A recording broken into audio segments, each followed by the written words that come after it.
Good evening, everyone. I have 7 o'clock. I'll call the meeting to order and ask the clerk to call the roll, please. Thank you, Mayor. Mr. Greg David. Present. Miss Emily Hamburg. Here. Mr. Justin Smith. Here. Mr. John Welch. And you have a quorum, Mayor. Thank you. This evening, we have Pastor Gary Green from the Gospel Assembly Church to lead us in prayer. Thank you, Mayor. God bless everyone. Thank you for having us. Those that will join us, let's bow our heads together, please. Concentrate our thoughts to our Maker. Gracious Heavenly Father, creator of all things and all things good, come before you tonight, thanking you for those that are willing to serve our community. We pray, God, we know there are other communities that are suffering greatly tonight, but your Son, you told your Son to tell us that whatever we ask, whatever we seek, if we'll knock on heaven's door, whatever we ask in your name, that you will do it. I graciously, humbly come before you tonight and ask for your divine protection over this community, Lord, for our mayor, for each council member, for our chief of police and all of his officers, fire chief, and all of our first line helpers. We ask you, God, for divine intervention from the evil that's in this world. We don't have to debate whether we stand for the flag or we kneel. We know, God, we humbly bow before you right now, knowing who you are and what you're capable of doing. So I ask for supernatural intervention to stop any evil that might take place in this community. You send the captain of the host to watch over and protect. And God, I seek reports and testimonies, stories of how you supernaturally intervened to do just that, protect our community. Send the angels to watch over us, we pray, God. And may your divine grace be with our council members tonight, wisdom to lead our community. And I just pray, God, I knock on your door and ask that they do what your Son did, they serve. I pray that each member here tonight will remember to keep a towel over their arm and a pitcher of water in their hand and their chin on their chest and humbly serve this community and the trust that we've put in them. Give them grace to stand. In Jesus' name we ask these blessings. Amen. Amen. Thank you. Please join me in pledge to the flag. Pledge to the flag. Allegiance to the American flag. Pledge allegiance to the flag of the United States of America and to the republic for which it stands, one nation, under God, indivisible, with liberty and justice for all.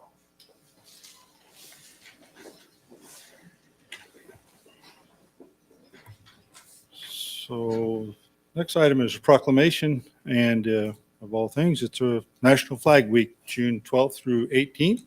So it says, citizens of Bel Aire, Kansas, greetings. Whereas the Second Continental Congress adopted the American flag on June 14th, 1777, and whereas June 14th, 2022 marks 246 years of displaying our American flag, and whereas it is fitting and proper to officially recognize Old Glory as a symbol of hope, inspiration, and pride for the people of the United States and around the world.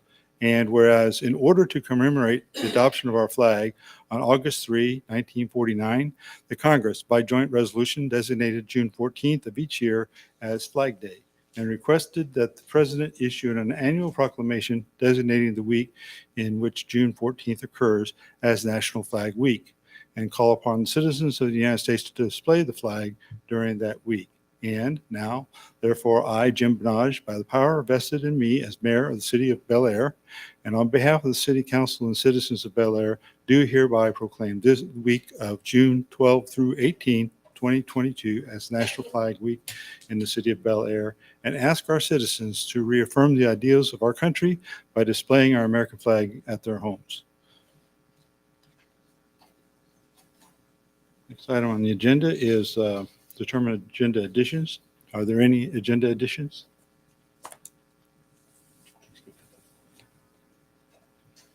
Hearing none, I'll move on to the consent agenda.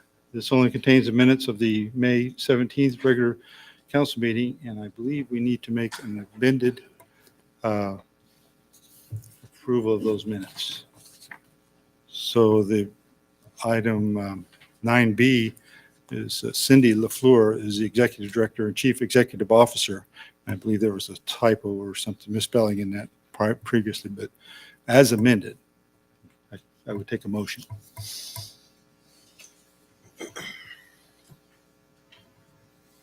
Mr. Mayor, Mr. David. I motion we approve the minutes as amended and authorize the mayor to sign.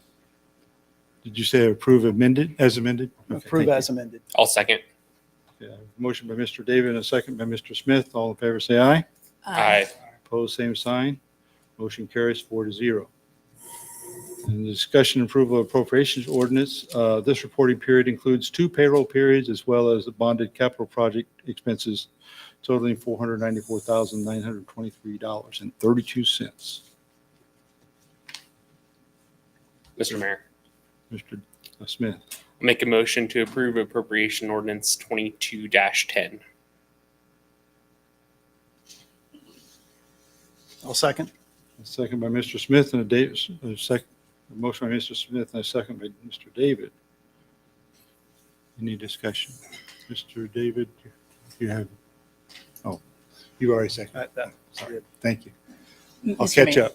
I was just going to mention that I talked to Mr. Lasher that there was just one AP typo regarding Fizz Burgers wasn't supposed to be that for the social media tool. So I don't know, do we need to amend it for that or how does that work? I didn't catch the issue, so I can't say. Would you please help us? He Mr. just Lasser? told me. Yes, so Emily had mentioned or noticed that under vendor name, it was Fizz Burgers and Bottles, but the reference or the item was a social media tool. And I checked with Tristan, and it was for social media event, or not event, but software or something like that. It's a one-time deal, and the dollar is correct. So it was simply coded wrong under Fizz Burgers. It shouldn't be that. It was there's a different name for that company. So Okay. Has it been adjusted in the books that way? no. No? Not Okay, yet. so it needs to be adjusted? Yep. All right. Would you care to amend the motion to approve them as adjusted? Do we know what the adjustment is? To approve the appropriations ordinance as amended to reflect the proper coding for the software, social media software name. The name is Sprout Social. Yes, I'll amend my motion. Do you already have a second? Yes, I do. Okay, So I so, need to amend the motion and amend the second. yes, please. Second. Okay.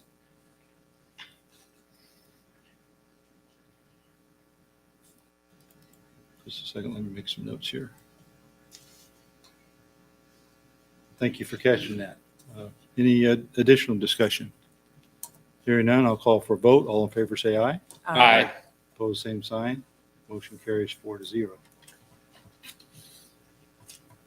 Item 9 is city requested appearances. So this evening we have Mr. Jay Engelmeyer. I believe I see him in the audience. Welcome back, sir. I'm glad you're looking healthy. So in our April 19th meeting, we considered a change order due to incorrect quantities in the bid documentation for Woodlawn. And so I asked MKEC to review their bid quantities and report if they found any more discrepancies. And so hear what Mr. Engelmeyer has to say. Thank you for welcoming back, and it's glad to be here, and I'm glad to be better than I was the last time I was here. So anyway, it was in April, I can't remember the exact date, the April meeting when Greg Allison April came in my absence, and I know at that meeting you guys reviewed a change order on the Woodlawn project due to some plan quantity omissions that we had in there. And then that's where the council asked that we do a check of all the quantities to make sure we've caught them all.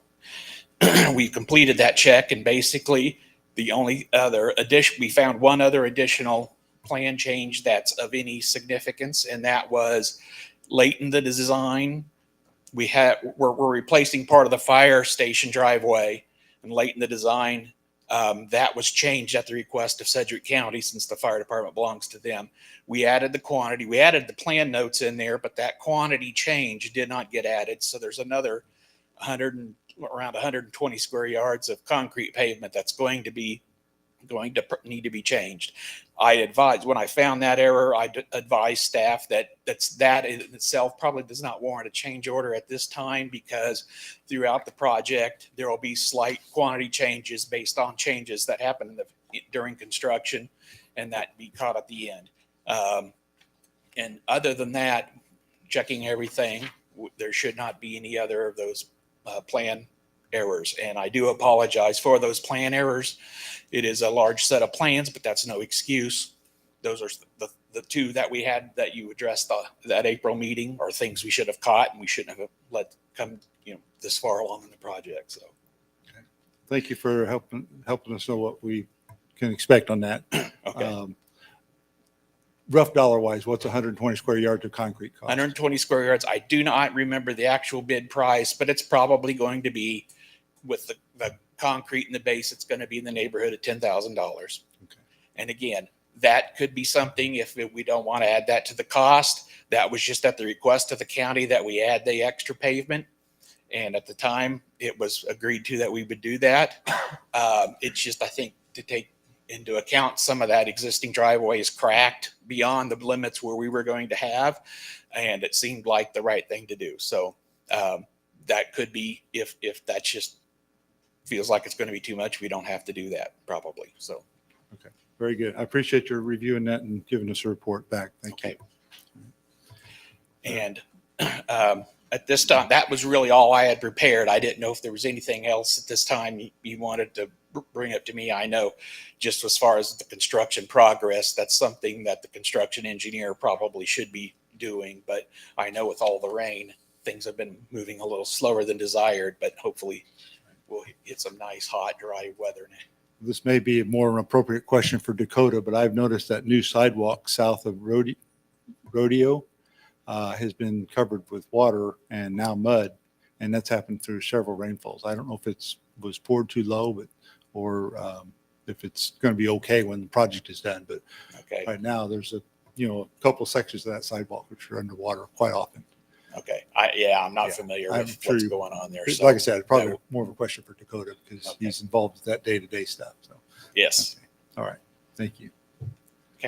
Anything else at this time? I'm not seeing anybody jumping up saying they got questions. So All thank right. you for your help. Well, good to see you all again. See you Look too. forward to seeing you the next time I come here. So, So our next item is Waste Connections. Our current contract with Waste Connections Trash and Recycling allows for Waste Connections to request a rate increase annually. So Mr. Herschel West with Waste Connections is here to address the rates. Mr. West. Here you are. Mr. Mayor, I council thought you members. were over there. It's that time of the year. Yeah. I think I've been up here 5 times since 2016. We didn't come in 2020 because of COVID. We didn't think that was the right thing to do, is ask for an increase.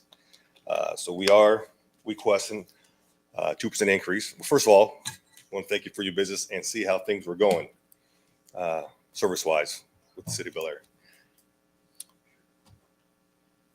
I know we had some issues with some constructions a few months ago, but I think we got that taken care of and we kind of worked around it and worked together.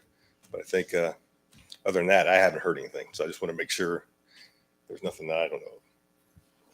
I've not heard any big issues. There's a couple of little things here and there, but those are, we can't talk about every little thing that you have. But I think the biggest concern that came up was when we changed the dates. The dates, yes. For pickup, but I think we worked through it and I think everybody's got Yeah. used to the new. That date. was, we hadn't done that in probably 10 to 11 years. Right. So it was worth it for us to Good. make those changes. Mr. Mayor. And we had to clean up a couple weeks ago. I didn't hear anything from my guys, so I'm assuming everything went good with the cleanup. I know there was about 22 tons of material that we picked up that Saturday morning. So Great. Yeah. Mr. Smith, did you have something? Yeah, I was just going to say, I think, I haven't heard of anything significant. I think it's great that we're back on schedule with the regularly scheduled curbside cleanups. I know those took a pause in COVID due to all the COVID stuff. And I guess the only other thing that I've heard about and noticed myself is I think it's typically on recycling weeks, but there tends to be quite a bit of debris, I guess, that floats around our neighborhood, at least on recycling day. I think that as the bins get picked up, people that have recycled paper or things that are lightweight, somehow that doesn't make it all the way into the truck all the time, or some of it blows out. I'm not exactly sure what happens there, but at least in our cul-de-sac, we see quite a bit of just kind of debris that's left over from recycling. So I don't know if other folks have seen that, but my neighbors have commented on it. I've seen it myself. So as far as, opportunities, I guess that'd be the only thing I could think of. Yeah, I know these last few weeks, couple months, the wind has been, I think, higher than normal. So we've heard a lot of that, and which is, we'd ask that all the recycling be loose, because that's the way it has to be loose or it'd be contaminated. And that's kind of a negative deal that, yeah, you're going to get some of that with the winds. But hopefully we're not doing it, and it's not a windy day and stuff's just falling and the driver's not picking it up. But like I said, hopefully that's not happening. But I think it's basically because of the wind, hopefully. Very good. Any other questions for Mr. West? We will have a motion later on the agenda to consider your request. Okay. Mr. Mayor, have we given Mr. West an opportunity to kind of explain the background behind the 2% request? Like I said, this is my 5th time here. We're looking at requesting a 2% increase. And as everybody knows, listen to the news, the radio, whatever, inflation's at a 40-year high. I mean, our cost of operating is gone significantly, increased significantly. So that's the reason that we're asking for this 2% increase. I think you've also asked for a couple of things from me, and I got some You have some fuel information. Good. some history of fuel, what fuel had done the last year. That's one of our bigger expenses. Last June of 2021 is $3.23 a gallon for diesel. And as May of 2022, it's $5.24. So fuel, and everybody knows fuel has gone up. Mhm. That's not any kind of secret. So we are asking for a 2% increase. That will increase the rates right now from here.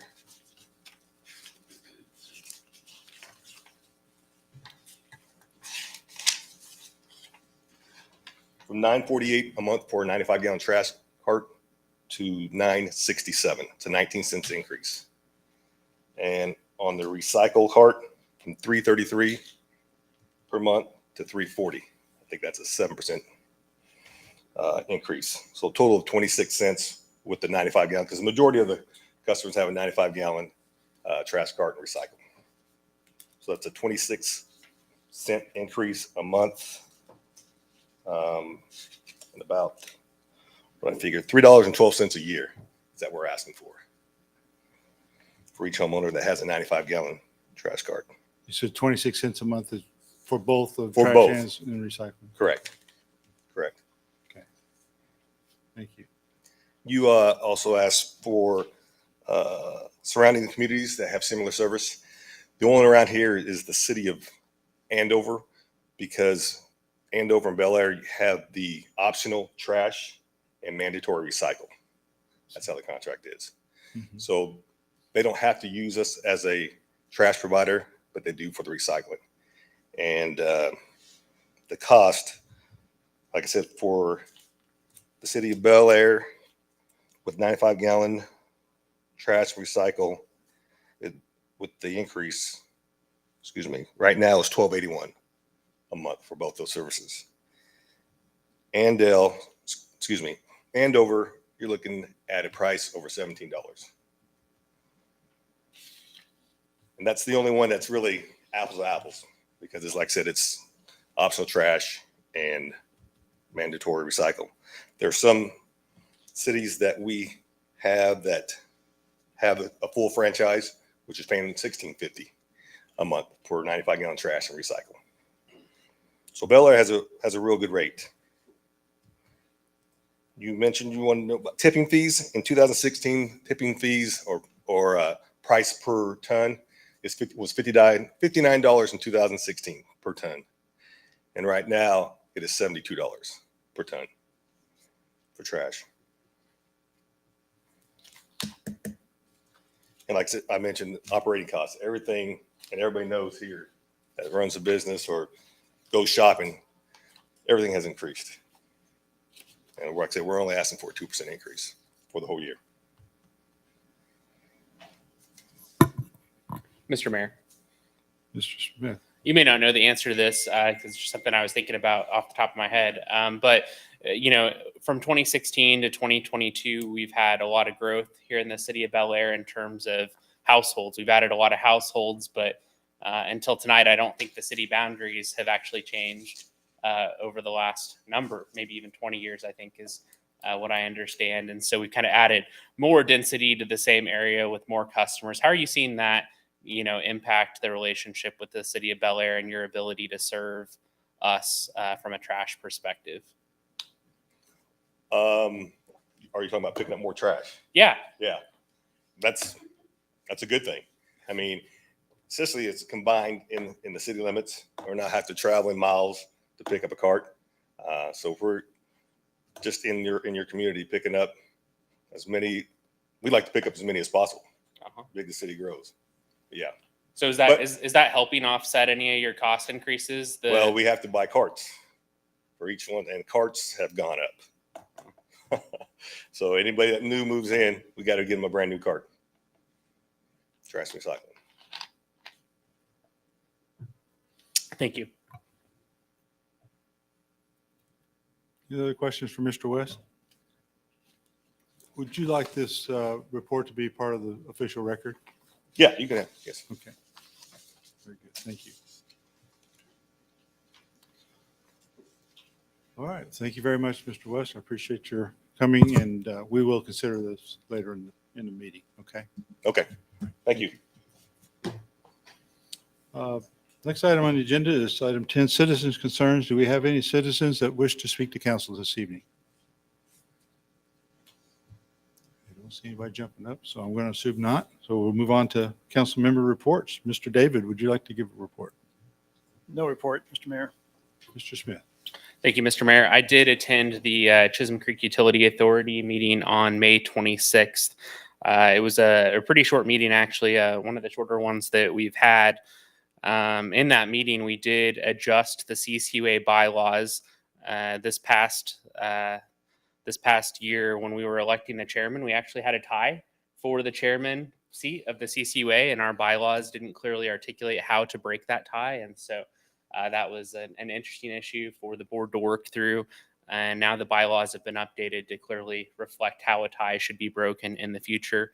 We also revised the CCUA sick time and vacation policy to implement a PTO policy so that there's not a distinction between vacation time and sick time. There's just paid time off, and employees can use that however they see fit. And we also approved the work on SBR 3. There's been some long overdue repairs that have been needed, and that work has been approved and going to move forward. There continues to be work on the 2023 budget. The second draft was discussed with no significant changes. A Rombo Flex Shield floating cover was produced, and the goal of that floating cover is to reduce the algae that occurs amongst the reuse tank. It's a very cost-effective option to do that at only $3,000 compared to some other options that were significantly more expensive that were previously considered. And finally, continuing on with the well maintenance that the board does every number of months. We select a well, and maintenance gets completed on that well. So that's all I have to report. Thank you, Mayor. Thank you. Mr. Welch. I have no report. Thank you. Ms. Hamburg. Thank you, Mayor. On May 27th, I joined my fellow Lions and Mr. Gary Northwall with the tree board and Public Works to get the mulching project done in Central Park. So that was good. I appreciate everything the tree board does to beautify the city, and just talking with Mr. Northwall, the very practical pieces of it too, and to maintain our Tree City USA status. I want to remind citizens that, speaking of lions, throughout the month of June, during the ball games on Monday, Tuesdays, and Thursdays, if you have kids playing or if you don't have kids playing, you're welcome to buy hot dogs and snow cones to support them over at the pavilion at the rec center. And then the last thing I wanted to mention, I did receive a message from a resident who had concerns about, she said she's been to the pool 3 times with her kids over the past week or two, and their feet are getting cut on the bottom of the pool. I did have an opportunity, and I've seen this concern raised like on Nextdoor in the past. And I did get a chance to talk with Mr. Lasher, if now's an appropriate time for him to pass on what he told me, or in future business, whatever you guys prefer. If that's all right, Mayor, Yeah, I could that's answer fine. the question. I appreciate Councilmember Hemberg allowing me to do some research on that. So I talked with our rec director who kind of oversees the pool, and our pool is plaster, and they're kind of rough anyway. And as the plaster kind of breaks away, you got to go in and patch it. And that makes it even rougher because you're patching plaster. So that's a big problem, why it's so rough. And then you can stub your feet and things when the patch, because it's not, it's not level anymore. Now, he did say that in the next couple of years, it's probably going to be time to replaster it. We did it a number of years ago. Last time we did it, it was about $20,000 to replaster. Now, we could look at putting in a vinyl system, which would take care of that, but those run about $100,000. So we'll have to kind of look at, how do we address that going forward as the plaster ages and needs replaced or replastered. But that's we do hear that, and that's the problem. That's the reason why it gets rough on the bottom. Appreciate you finding that out. Yeah, I would like to look at those options because when I had a pool, I don't have one today, but I used to have one, and we had a liner. But of course, it's not the same size of pool as this is much bigger. So putting that vinyl liner in there is a much bigger project for that than it would be for a home pool. But those are nice to have, and so I appreciate some research and information on that, and where are we on our debt for the pool too, because I do know we have several years we have to pay on that too. Yeah. Okay. All right. Great. Thank you. Thank you for looking into that, and let's pin that for a future issue. Okay. I'll move on to the mayor's report. I understand since our last council meeting that Councilmember John Welch had a birthday, so happy belated birthday to Mr. Welch. It was an honor to be invited to the Sedgwick County Law Enforcement Memorial Service at Memorial Front in front of the Wichita City Hall on May 20th. I went with Chief Atterbury. It was good to honor those who serve in law enforcement just as we honor those who serve in our military. Both put their lives on the line for our freedoms and our rule of law. And thank you to those who continue to serve. It was suggested at the mayor's conference that we ask our city clerk to help us keep compliant with the requirement of local elected officials' statements of substantial interest by sending out an annual reminder to review and or update these if needed. Since we just had an election in 2021, there's no real need to review these this year for those that were elected last year. So I've asked our city clerk to peg this for a reminder on April 15th of every year as a target date for a reminder. As we go about our business over time, changes get overlooked, and before we know it, we are out of compliance. So the annual reminder should help us keep compliant with these disclosures. So just as a reminder, I am holding the first restart of the Coffee with the Mayor meeting on June 18th at 9 a.m. in the senior room at City Hall. Citizens and council members are encouraged to come and discuss anything on your mind. And at that, I will now ask our city attorney for her report. Thank you, Mr. Mayor. I wanted to go over roll call vote because we've been having more, and we have quite a few on this agenda, just for the public to appreciate when we go through a roll call vote. A roll call vote is where each member individually verbally cast their vote upon a specific request from the mayor. The authority to do that comes from just General Roberts Rules of Order, and it's also explained in our council meeting rules of order that the presiding officer has the authority to place any matter to vote in the form of a voice vote, live electronic vote, show of hands, or roll call. Typically, this council does voice vote. We, staff, as the agenda is being put together on behalf of the mayor and the city manager, put several items on roll call, and we do it in these cases. One case that we do it in is where an item that the mayor is voting on. So if we have a charter ordinance like we do in this case and the mayor is voting, we put a roll call vote on there so that way people can see clearly that the mayor is also voting on the matter. We also generally try to put matters to roll call that the public has shown a significant interest in. If it's something that's been tabled or rolled back around a couple times, the public has shown interest, and so generally we go ahead and put it to a roll call vote. Or items that the mayor requests as the presiding officer can be put on there. I would remind the public that any council member can request a roll call vote prior to the vote or after the vote to clarify what the vote was. So that's how we use roll call vote, and that's all I have. Very good. Thank you for that summary. Move on to the city manager's report. Thank you, Mayor. Just to expand on the pool, it is open. Opened up Memorial Day at 65 degrees.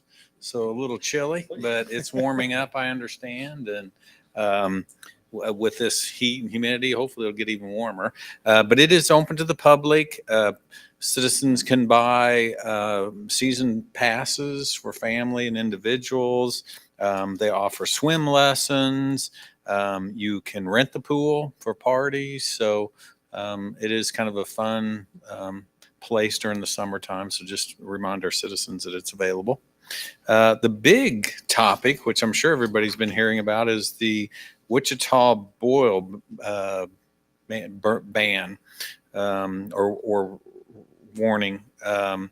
The nice thing about Bel Aire is we purchase water from Wichita, and we also purchase water from CCUA. Ironically, the last time we took Wichita water was yesterday. We shut it off at 6:24 p.m. last night. So then we picked up CCUA water from that point on through today. The burn ban or the boil advisory took effect today, this afternoon. So we contacted KDHE and asked them that we be removed from that requirement. And they said, since we did not take water from Wichita today, we are officially removed. So our citizens do not have to boil water. That's the second time we've dodged that bullet, isn't it? We've been very lucky. A couple Yes. months ago, we had that same issue. We just shut it off about 2 hours before they had the problem. Yep, it's worked out great. The prayers at the beginning of the meeting help, I guess. So, Very good. thank you, Mayor. God watches over us. Thank you. All right, move on to ordinance and resolution and final action. So item A, Diane Nguyen was elected in November of 2019 to a 4-year term to city council, but decided to resign the council in April. Per city council's vacancy policy, notification was given and applicants submitted their letters of intent as well as resumes. I shared those with each council member of the council, and the council members reviewed and interviewed the applicants. They provided me with ranking. This information is not shared among council members to help guard against open meeting rule violations. The average rankings were very close from top to bottom. There was only 1 point difference. So I greatly appreciate all those who applied for the 2 recent city council open positions. In total, we had 7 applicants put their name in the hat, 4 who went for the second round. But again, while all bring different talents and abilities to our city, we have to decide on 1 candidate. So I am pleased to nominate Tyler Dehn for this seat. If confirmed, Tyler Dehn will serve until December of 2023. Mr. Dehn is a growth markets leader with Wellcat Construction Company. He has a Bachelor's of Science degree from Kansas State University in construction science and management. He also holds a DBIA Associate Design Build Professional Certification. Mr. Dehn is involved in multiple organizations. In addition to his several professional organizations, locally he has been working with the Bel Aire Chamber of Commerce, the K254 Corridor Development Association, and currently serves on the Utility Advisory Committee. He is also a member of the Central Park Homeowners Association. Mr. Dehn has demonstrated great interest in the future of Bel Aire. His credentials bring a great deal of experience in construction to our city council. One might think he is working for Wildcat Construction has potential for conflict of interest. In the 5 years I've been involved in Bel Aire city government, I cannot recall any contract the city of Bel Aire has let where Wildcat Construction made a proposal. However, I did discuss this potential with Mr. Dehn, and he understands that if his employer bids on a Bel Aire contracted project, he will need to abstain from voting on that contract, even if his employer was not the successful bidder. I believe Mr. Dehn is an excellent candidate for our city council. Any comments or questions from the current members? Mr. Welch. I'm concerned about the conflict of interest, and I know he knows a lot of other people in construction, and you can't help but have favorites when you're working in that industry. So I would not vote for him based on that. And I also believe that Ashley Markley should have been given priority in one of these two seats that was open. I would like to have seen her name come up instead of anybody else. So those are my two objections to Tyler being. Other than that, I agree. He's a great guy. He does lots of good things, but I just don't think he's the right person at the right time.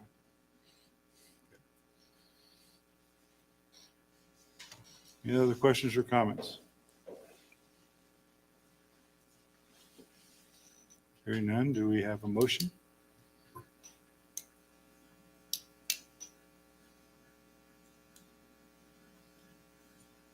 Mr. Mayor, Mr. Smith. I'll make a motion to confirm the appointment of Tyler Dehn to fill Diane Wynn's seat. Second. Motion by Mr. Smith and a second by Ms. Hamburg. Any other discussion? Hearing none, I'll call for a vote. All in favor say aye. Aye. Opposed, same sign. Aye. Motion carries 3-1.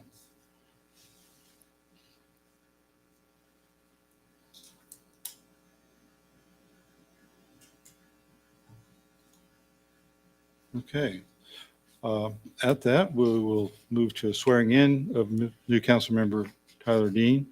So I'd like to invite Mr. Tyler Dehn and our city clerk to the podium for Tyler's swearing in.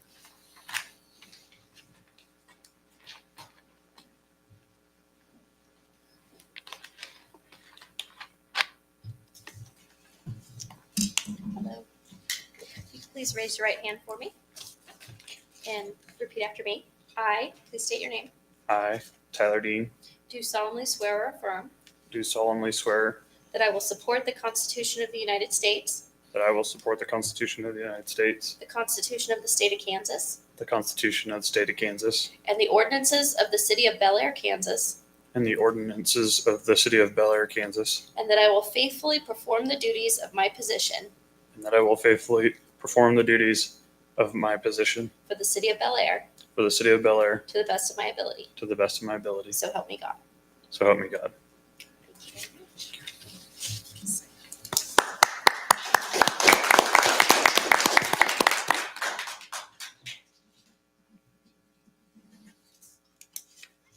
I just has paperwork to Thank do, you. right? Mr. Dehn, if you would like to take a seat up here, and you will be active member and voting member. Okay. So moving on to item C, our industrial revenue bond policy. At our May 17th council meeting, extensive discussion occurred regarding the issuance of IRBs and specifically fees. Council asked our city manager to review the current policy and address the question brought up at our last meeting.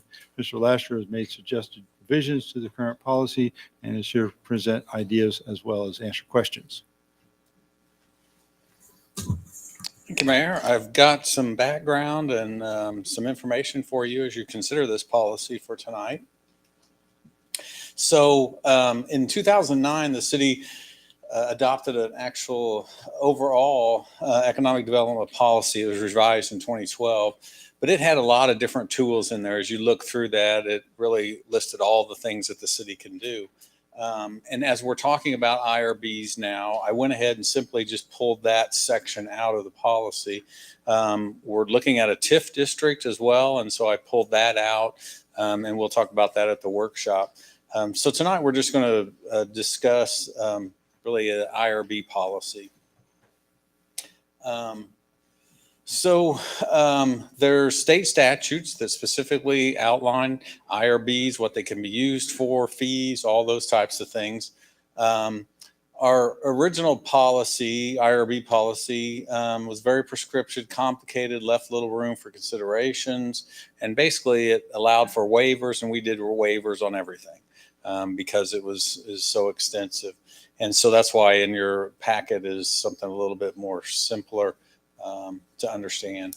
But as far as state statute, when they talk about IRB fees, there are 3 fees that is specifically defined.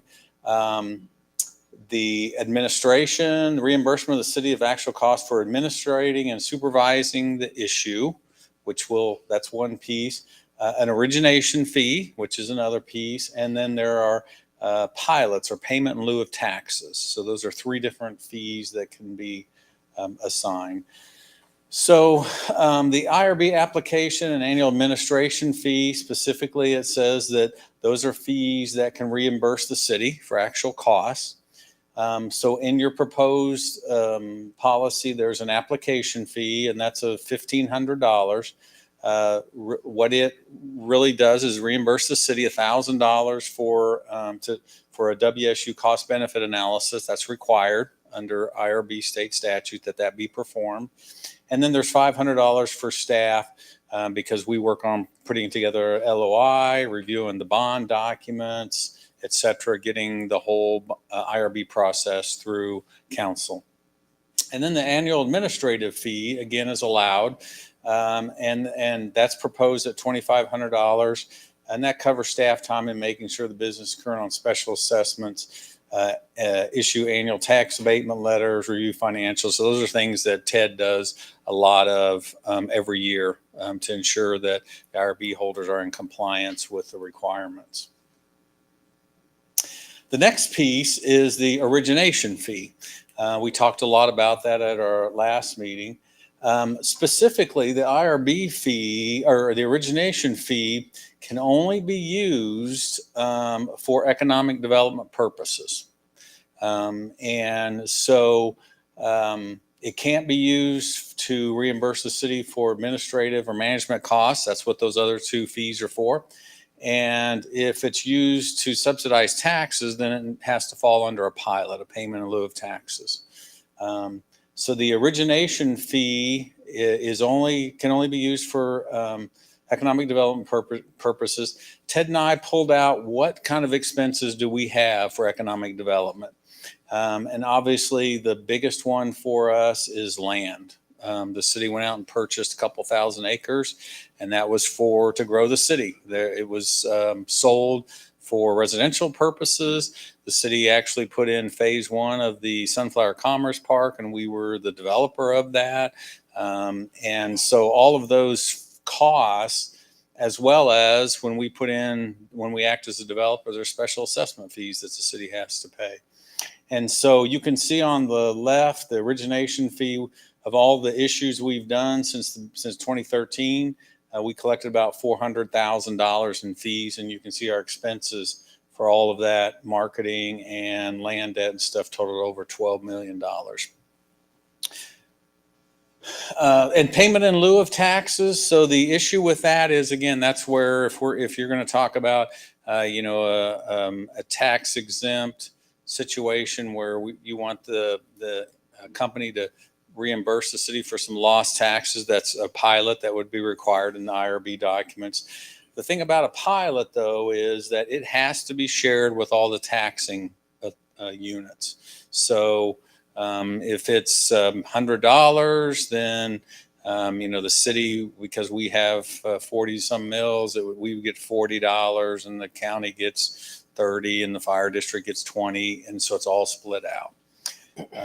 The other two fees are not. The city gets those 100%, the origination fee and the administrative and fees. So in your proposed policy, one thing that I did was I put a simple scale. You saw there were several scales in there that dealt with if you hired so many people, if you did so much in investment, and it was confusing and a lot of different hoops and pieces that you had to look at. And so really the key, and this is something that we do a lot of the time for our IRB tax exemptions, is it's just a sliding scale. The max that the tax abatements can be is 10 years. And so what we would do is the first year 100% tax abatement, and then 90 and 80, and then just goes down to finally, once it's over, it's 0%, or they're paying full taxes. And that's pretty common. Now, the thing about the policy, well, I'll talk about that in a minute. But that's the one that we want to carry through. The other ones I want to do away with that dealt with specifics of hiring and investment and stuff.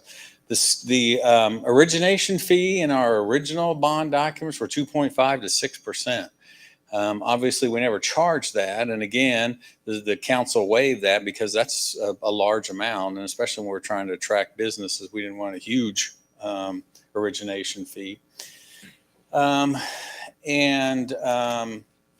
Again, we waived them down. And then there was no delineation between a for-profit and not for-profit. So the proposed policy that's in your packet that you're considering is keeping the $1,500 application fee. Again, that covers our costs, and I explained those. The origination fee, setting it at 1%. That's really what we've been charging. We've had a couple where we've done less than that. And in there, it does state that you can waive those for specific purposes. And then I did not delineate between for-profit and not-for-profit issuances. Again, that's a consideration that you'll have to make is, should both support economic development or not, because that's the purposes of it. And the abatements will be based on the sliding scale, but we can also look at what the business is requesting. For example, our the spec building policy, it has 100% the first 5 years and then 50% after that. So in that situation, a spec building, it would be different. So what you need to consider and what you need to look at tonight before you adopt the policy is the application fee appropriate? Does it cover the costs incurred by Bel Aire? I think I explained that. Is an annual administration fee needed? In other words, that $2,500, is that appropriate? And does it cover actual expense for staff? Is an origination fee needed to help pay for economic development? Is that something that you want to continue? And what's the right amount fee? Should it be a flat fee? Should it be a percentage? Should profit, not-for-profits share equally in economic development? Do they both benefit from growth? Should there be a cap on the administration fee? So, you could put a dollar amount there for that. And then is the sliding scale that 800, 90, 80 appropriate for most businesses? Keeping in mind that you do have the ability to waive that and do something different. So those are the things to consider. Be happy to answer any specific questions on the policy. Okay, thank you. Does anyone have questions for Mr. Lasher on the policy on his proposed policy? Mr. Mayor, Mr. Smith? I'm not sure that I have any questions. I think the presentation was very thorough and well done, but I think we probably need to discuss most of those points individually. I think that might be appropriate. Yes, yes. So just and let's do that. But my personal preference is that we amend the policy to where nonprofit organizations are exempt from the origination fee, but pay the annual maintenance fee. For-profit organizations continue to pay the origination fee at 1%, and the annual maintenance fee, and cap that at $100,000 so that you don't get a large project that is penalized because it's a large project, kind of a thing. But that's just my personal view on this, and I say some more about that, but let's go through these point by point and just see what the feel of the council is. Appropriate fee, and does it cover costs incurred by Bel Aire? The application fee, is it appropriate, $1,500? I think Mr. Lasher did a good job explaining that. I think it's appropriate, but anybody else have comments on it? Okay. Annual administration fee needed, or does it cover actual expenses for staff? And I think it's appropriate. $2,500 a year is, they do have to do some things, and some years will probably be more than others. So it's a little bit of one of those things, you don't really know what the cost is until you actually do it, but sometimes it can be a little bit heavier than expected. So an origination needed to help pay for economic development. And my feelings about that. And so what is discussion about that? As I've thought about this, I think that makes a lot of sense to have some sort of origination fee to help pay for the economic development. I mean, I think the numbers were $12 million on that prior slide of economic development over the last number of years. That's a lot of money, and that's got to be funded from somewhere. And it can be funded from property taxes. It can be funded from sales taxes. It probably needs to be funded a little bit by everything, including the businesses that are going to benefit from the investments the city's making in economic development. Okay. I think the 6% that was talked about is probably way too much. So I think it is appropriate to have that origination fee for-profit organizations, but I believe we have a moral duty to give consideration to nonprofits that provide an important service to our community. There are times we cannot or should not measure in terms of sheer economic benefit. That's why nonprofit organizations exist. So there are tangible and intangible benefits to those nonprofit organizations, and those will vary from one organization to the next. As a city, we should do what is prudent to assist the success of these nonprofits and aid in successful of their mission. I believe the proposal of not doing an origination fee for the nonprofits is a prudent step toward assistance without causing additional or undue burden to the city or citizens. Some comments I had written down. So, Mr. Dehn. Mayor, I'm not sure who the best is to answer this, but just for clarification, is there any evidence to suggest that this 1% origination fee that we have been charging is turning away any potential investment? Meaning, are they choosing to go to a different city that's not charging the origination fee over Bel Aire? I have never been told that a business located somewhere else because we had an origination fee. In fact, I can tell you that Wichita has a much more detailed policy and they have more requirements. And in fact, there are some businesses that probably, due to the size and the investment, wouldn't have got an IRB in Wichita. And so to come here and have that opportunity, and even though they have to pay a 1% fee, was still a benefit to them because they couldn't have got it in Wichita. Thank you.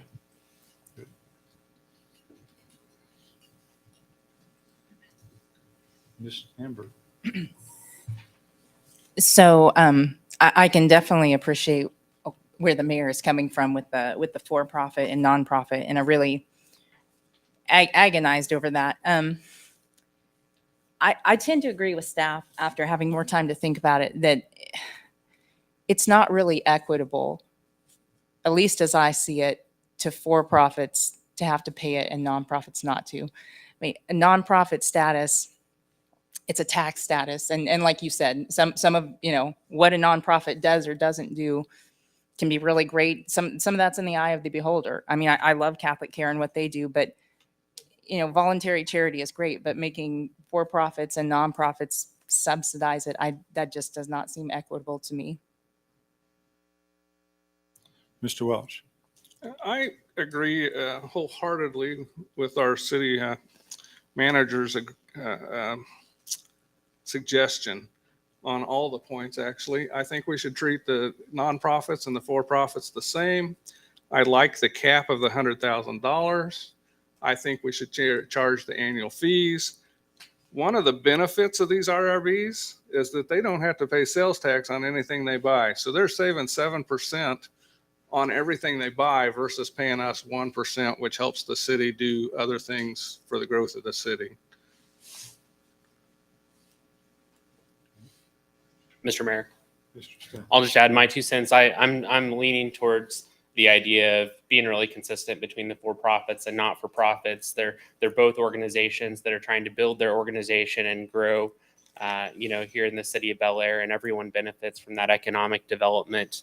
I think, treating all organizations the same makes a lot of sense. I don't know that taking extra steps to make us more competitive to draw nonprofits here is appropriate given kind of our current makeup here in the city. We have a lot of great nonprofits and I really value them. They contribute to our community and, to your point, a lot of intangible ways, and they're fantastic. They draw people here, they provide jobs. But if you look at our master growth plan and the analysis that's been done on our city, we have more than is typical for a city of our size. And it is important that we maintain the right balance in terms of the housing, the retail, the commercial, the nonprofits. And if the city doesn't maintain an appropriate balance, somebody is taking up, an extra share there. And so going out of our way to do things to make us more attractive to an organization where we're out of balance, wouldn't necessarily make sense to me at this point. I also am not sure that I like having the policy, say that we might even waive the fee in certain circumstances. I think the policy should be the policy. And if we need to waive the fee, then we probably need to look at the policy, not just kind of make an exception on an ad hoc basis. So I probably wouldn't support that, or the staff or the council may waive the fee type of statement in the updated policy. But everything else, I agree with the manager's comments on. I'm sorry, did it include that statement that we might waive the fee in the policy? I think that was on a Proposed slide, policy? the prior slide. Yeah, and it's in section 27 that the city council reserves the right to grant or not issue IRBs, tax exemptions, and incentives. So, yeah, that allows it. And the only reason is, is if there's a specific business that could really bring a lot of benefit to Bel Aire, and we're competing with other cities, and there may be a city that doesn't charge an origination fee.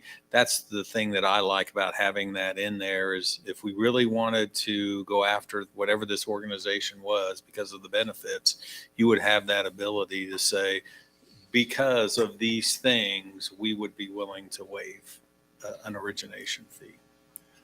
I do think that it's appropriate to have that in there, because one of the problems is you don't know what you don't know. You don't have a crystal ball where something is appropriate. So I think that's Out if something yeah. shows up in the future. right. So Ms. Hamburg.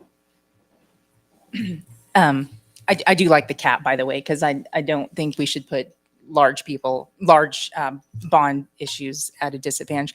But to piggyback off of Mr. Smith, I don't like IRBs to begin with, but I understand. I don't like these picking winners and losers. I don't like the uneven playing field. But I lift my head up out of my principles and look around and say, okay, well, they're part of the landscape. And that was my only other comment that was going to be about our policy is, and I know we can't tie future councils down. We could make a policy and they could, 15 years, somebody can come here and undo it. But I do like setting the precedent of, well, maybe if we're not going to have a perfectly even playing field through IRBs, we could at least have a very consistent one. And so I struggle with that. I know it's taking a tool out of our toolbox if we talk about not waiving fees or not always using the same scale. That was another thing that I'd like the scale to be consistent. But I think that it sends a good message that in other jurisdictions, whether real or perceived, IRBs can be viewed as cronyism. If we're waiving fees all the time and giving deals to these people and not these, and I'm not suggesting that's happened here at all. But in 25 years, when maybe none of us are in these seats, I would, I'd like to have set a good example. So just my final thought on that. Thank you. I do know IRBs are kind of the lay of the land. If you don't do them, the city across the street or down the road is going to offer them. So it's part of a competitive advantage there. So I echo your concern that it's kind of bad that we have to do some of these kind of incentives, but if we don't, we're only fooling ourselves and hurting the city. So, Mr. Mayor, one final comment about where those funds go. So the comment was made that these subsidize economic development. It sounds like it's basically just went to pay land debt. So it's been a pretty straightforward process. But during the budgeting process, I haven't been a part of that. But what's the total budget for the city on that specific item? And I guess the point I'm trying to make is the funds that are being subsidized, are there goals tied to those funds, and is subsidizing it helping? Is there any way to delineate that? And that's really more probably just a comment for budgeting workshop, but I figured I'd bring that up. That's kind of on my mind, is what we're subsidizing that, but what are we getting for it? So I don't recall a line item in our budget for economic development. So I don't think we've ever actually specifically done that. Maybe we have, and I just don't remember. Mr. Lasher, do you remember? Years ago, we did do community development. And then, as times change and positions change, that kind of got rolled into communications and things like that. So, but we do economic development things within communications, websites, marketing materials, those type of things. Mr. Mayor. Mr. Smith. The other thing that I recall from our budget discussions is that the category of economic development would likely include the things that we've designated, like towards the Chamber of Commerce and the city events, because the main reason that we're sponsoring and supporting those types of things is to drive the growth in the community here in Bel Aire so that we can attract and retain the organizations that we have. Okay. So we kind of got a little bit sidetracked, but I think we answered all the questions on those bullet points. Did we? Is there any particular thing that somebody wants to talk about? Mr. Mayor, Mr. David. I just want to thank Mr. Lasher for putting this all together, educating me, and I think the public. I agree with those as well, even though I agree with most of the council members that we don't really like RBs in general, but this is as good of policies we can come up with, and especially the cap. Everybody seemed to be for the cap for larger bond issues. And so I think that's a nice change to add. And I think Mr. Lasher answered all our questions from last meeting. So the draft proposal that you put out does not have the cap in it, does it? Yes, it does. Oh, it does? Yes. Let's see, because I was reading that.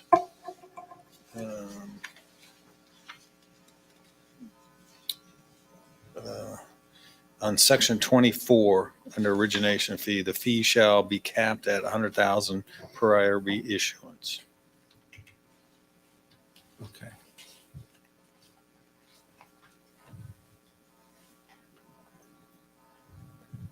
If there's no other discussion, I'll entertain a motion.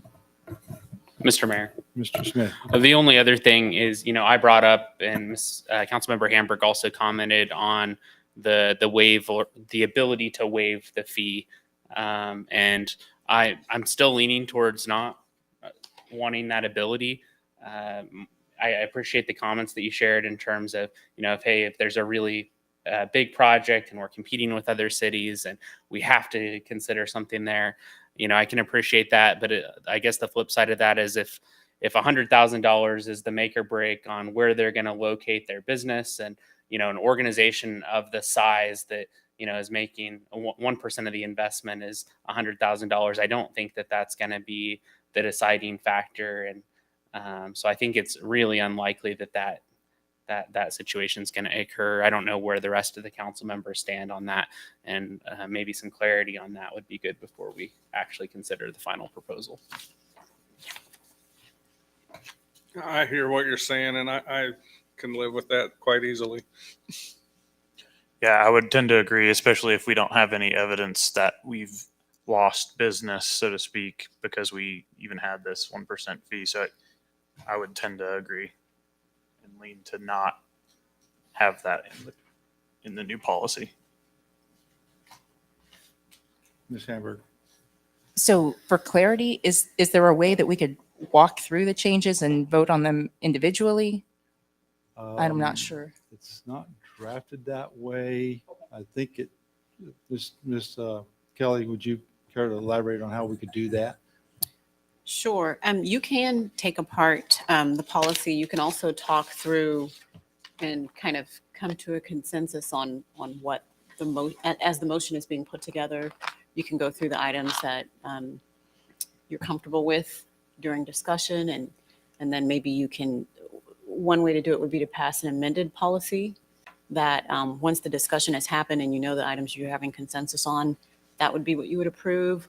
Or it sounds like there's consensus on all but one item.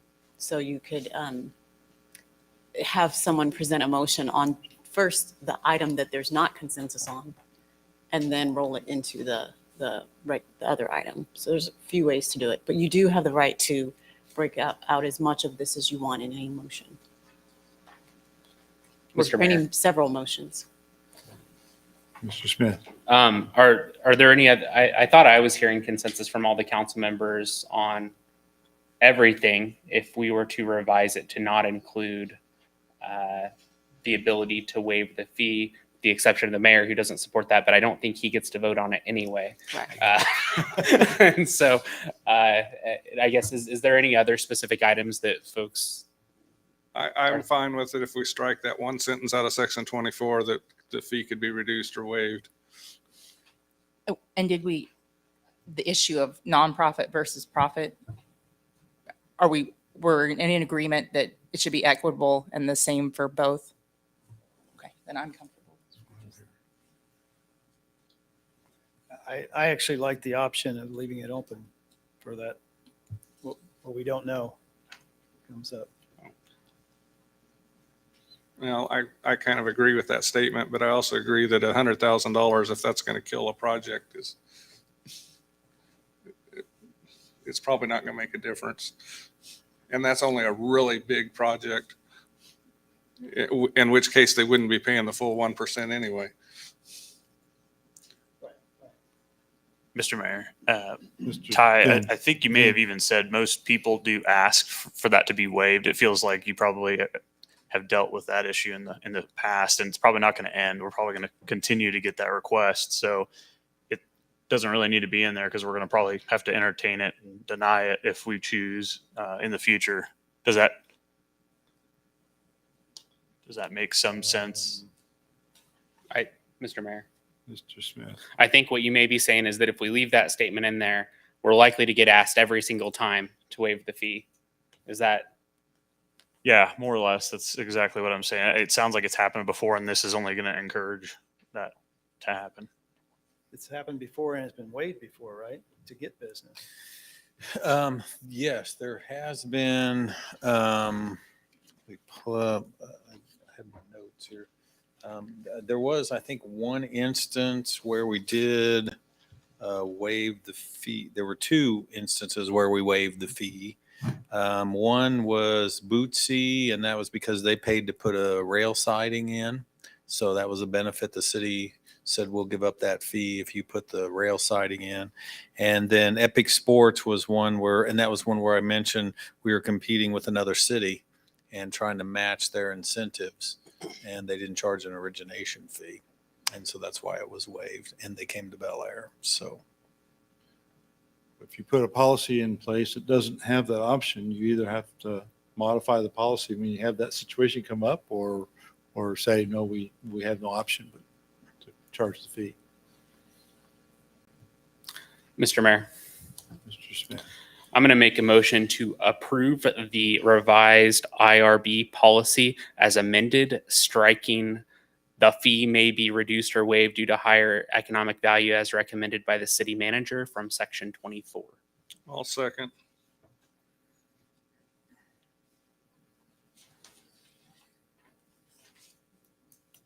I have a motion by Mr. Smith and a second by Mr. Welch. Any additional discussion? Right, just to clarify that then, if that's locked down and you do find that exception that you want to waive it, what has to happen? I guess that's to You have to the city attorney. The maybe. correct. First, I want to clarify, the statement is that the fee may be reduced or waived due to higher economic value. So you're saying that whole reduced and waived goes away? That sentence is striked. Okay, or that part of that sentence. Okay, that whole sentence. The whole sentence. Okay, thank you. You can, so let's say you had an item on the agenda where you wanted to waive the fee. You could, during the agenda additions, add the economic or the IRB policy to your agenda. And if you had enough votes to make that amendment, so that would be kind of a little bit of some of the chess that happens here, then you would be able to amend the policy prior, if you could get it during agenda additions and request it be placed prior to the vote, you could vote on that amendment first. So it could be done in the same meeting, and it's been done in other situations. And I appreciate that, and I understand. That's what I thought would happen. What I think that the problem that it creates is that it puts us in a negotiation situation that you can't. I mean, you can't negotiate and then say, well, wait a second, that item we have to come to a city council meeting, and the council meeting is 2 weeks away or 1 week away or whatever it is. That kind of stops the negotiation until you have the meeting to say, would you consider that? So it's that's why I don't like striking that out of there, but I understand what council has said, but that's just an implication there. So. There is a way. There is a way, but it ties our hands greatly. Right. So I'm for that amendment. It also makes Ty's job easier when he's talking to somebody. He can say, this is the policy. You know, if you really, really, really push, we might get council to consider it, but this is the current policy and this is the way we want to do things.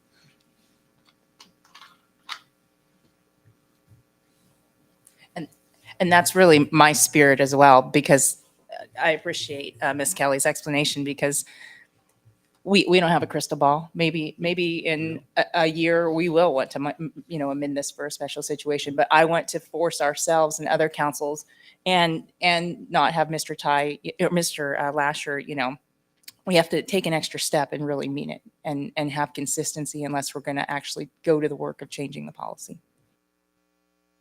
Okay. Any other discussion?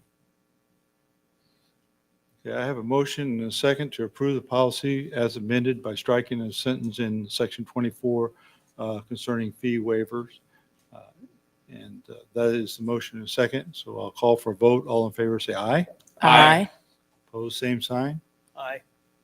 So I have a vote of 4-1 with Mr. David opposed. The motion carries 4-1. Moving on to item D, because this is at our May 17th meeting. We considered this item a resolution amending resolution R 2212 of the which has to do with IRBs for the Catholic Care Center.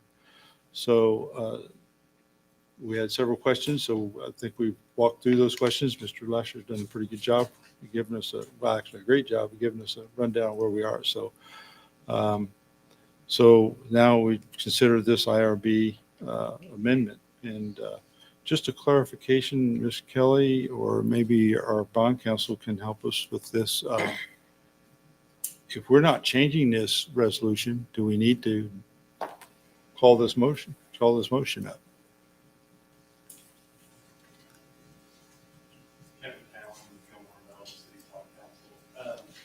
Good question. I don't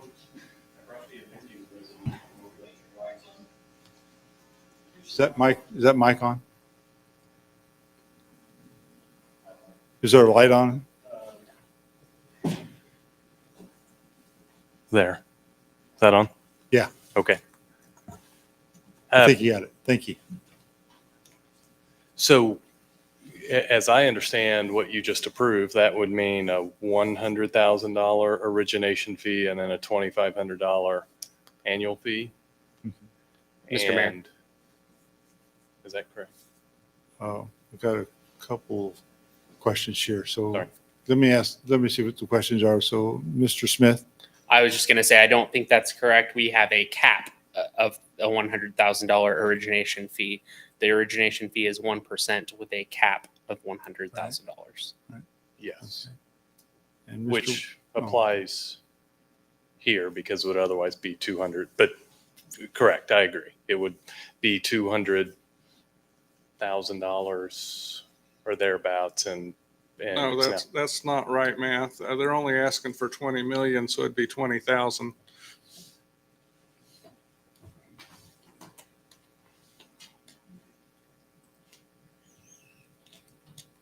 so good math on the fly. If it was 10% If it's or 100 million, 1/10, it would be 100,000. 1%. So could I, Mayor, kind of talk through this? Yes, please. Kevin, I've got, because I got my notes right here. The LOI and the previous resolution had a whole list of fees in there that were based on KDFA cost.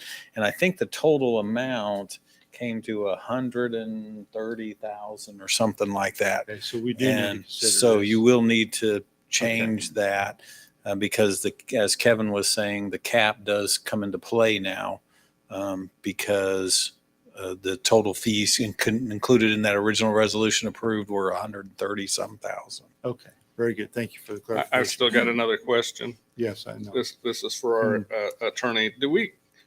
Can we just make a motion that says that the fees would conform to the policy we just passed? Or do we have to specifically fill in all these blanks since we?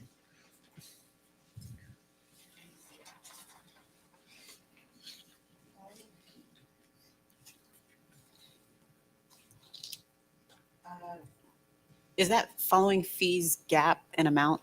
Is that a number? Well, Or is it a type that's of what fee? in this amending resolution Mhm. that's being discussed.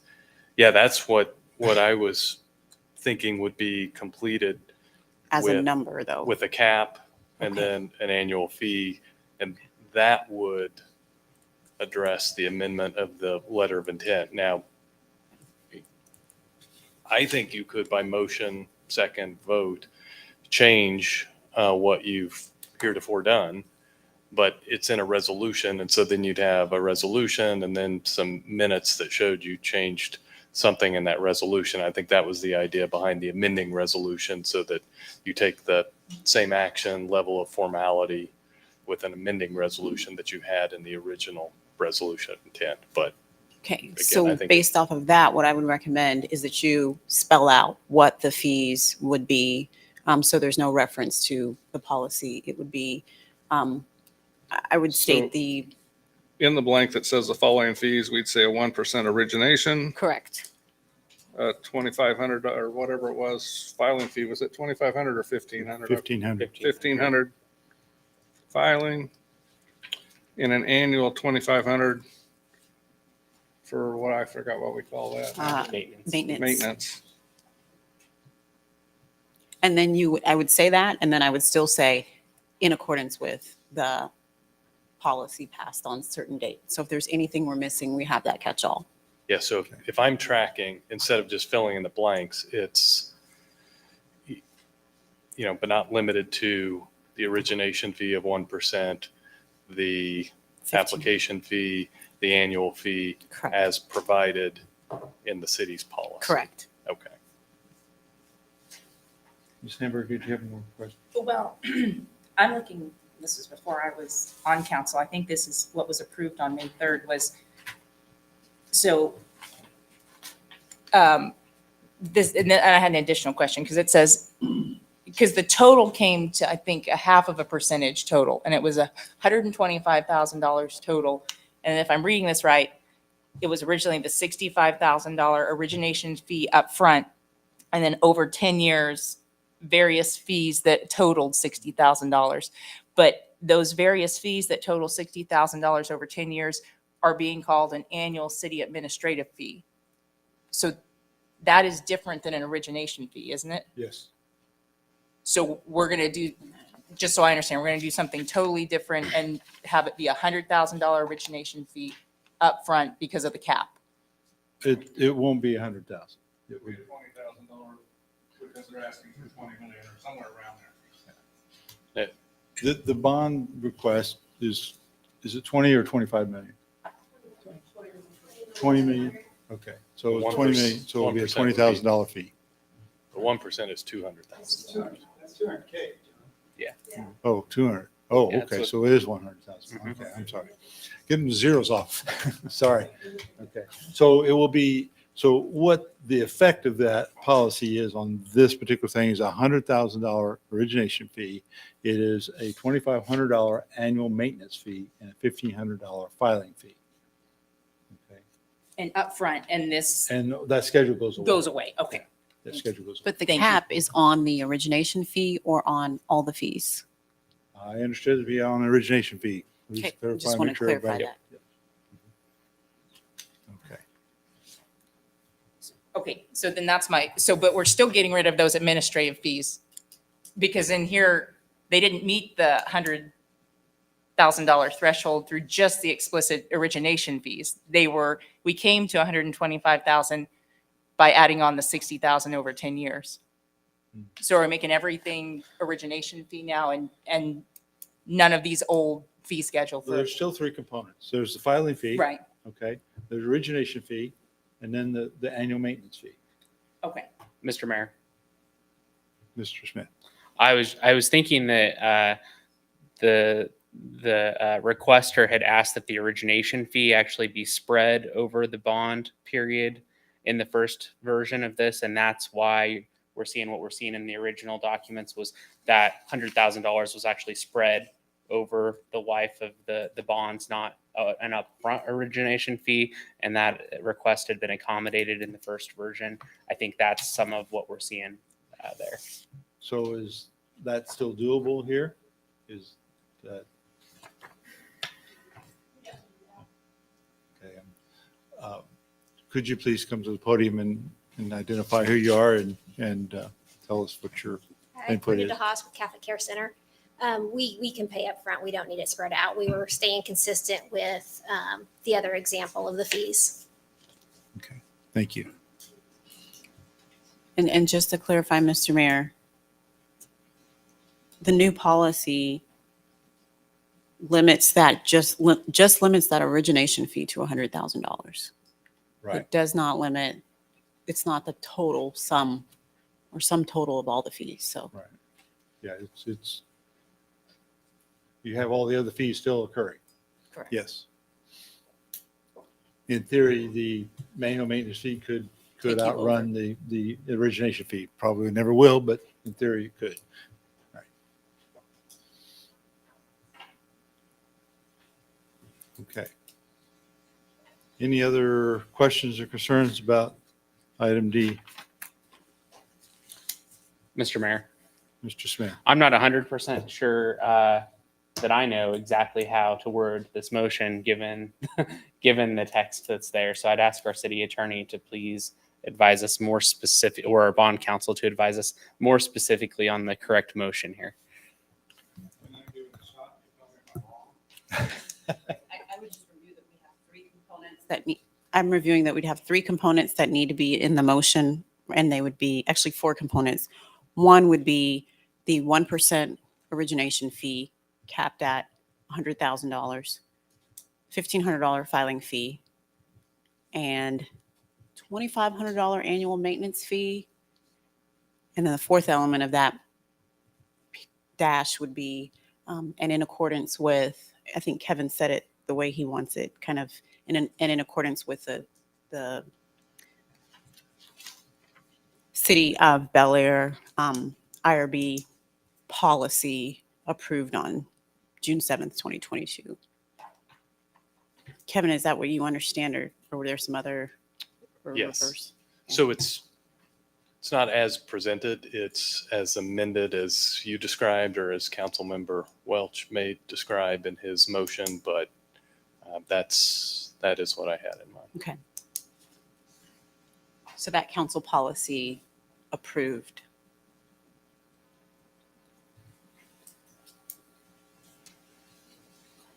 Go for it, man. Okay. I will make a motion to approve a resolution amending resolution number R-22-12 of the city of Bel Aire, Kansas, which determined that advisability of issuing healthcare facilities revenue bonds, Catholic Care Center Series 2022, with the following fees: a 1% origination fee, which will be capped at $100,000, a $1,500 filing fee, a $2,500 annual maintenance fee, all in accord with the City of Bel Aire IRB policy, which was passed June 7th, 2022. In one or more series to provide funds for the purpose of financing improvements to the healthcare and retirement facilities owned and operated by the Catholic Care Center, Inc., and authorized execution of certain related documents and authorized the mayor to sign. Very good. We have a motion. Do we have a second?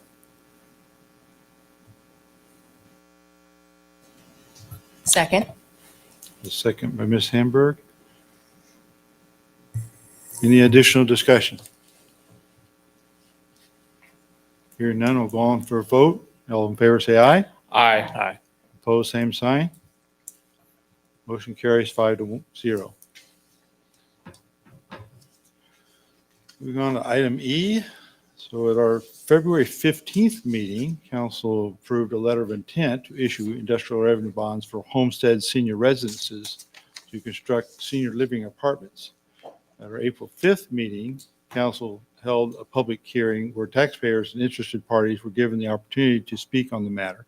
At the same meeting, council approved a resolution to start the process of issuing the bonds. This ordinance was tabled at our last meeting as requested by the developer.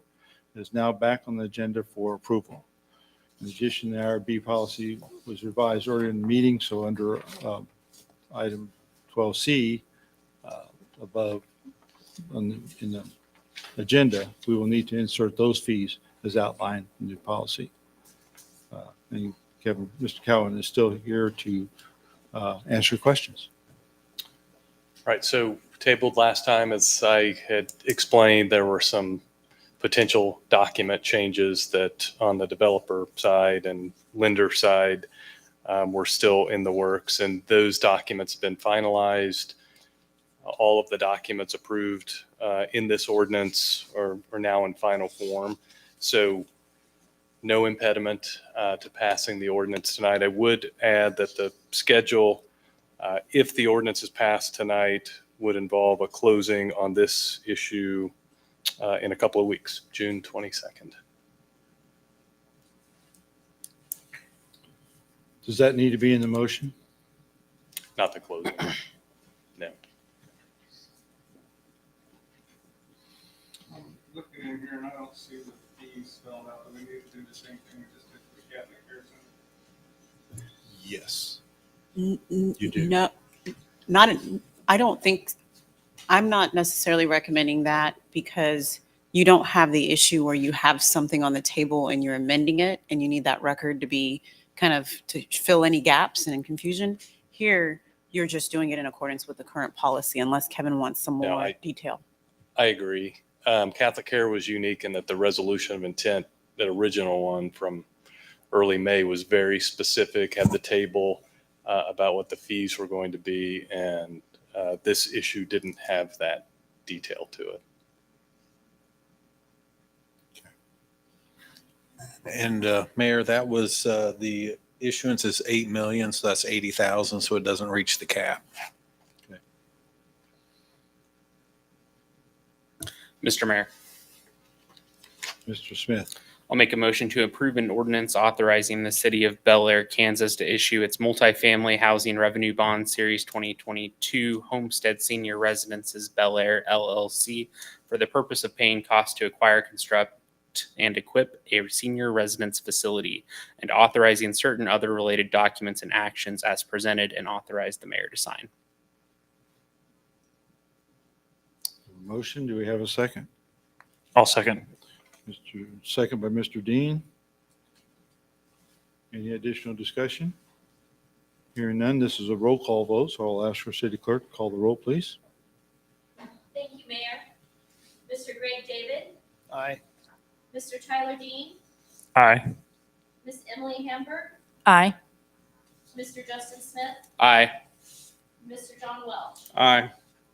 and the motion passes 5-0. Thank you. Move on to item F. This is the Solid Waste Connections request to increase trash and recycling fees by 2%. So a solid waste collection and recycling agreement with Waste Connection was approved in 2016 and allows for Waste Connection to request a 2% fee increase annually. Mr. West from Waste Connections was president, has presented his proposal for 2% increase earlier in the meeting. In my research, I found the Waste Connections has a contract with an HOA in Wichita for $31 for 3 months service. So that's $10.33 per month. That's not a direct comparison for what Waste Connection does for Bel Aire. And Waste Connection bills us at $9.48 per 95-gallon trash container and $3.38 for 95-gallon recycling container. With the fee differential, we transfer $100,000 in street funds to cover repairs made by the street trash trucks and $35,000 in general fund to cover clerk expenses, since Bel Aire bills for the trash service. So once the two transfers are made, the fund balance has roughly an additional $9,000. So just so you have the comparison, this is information from Mr. Lasher that he provided me at my request.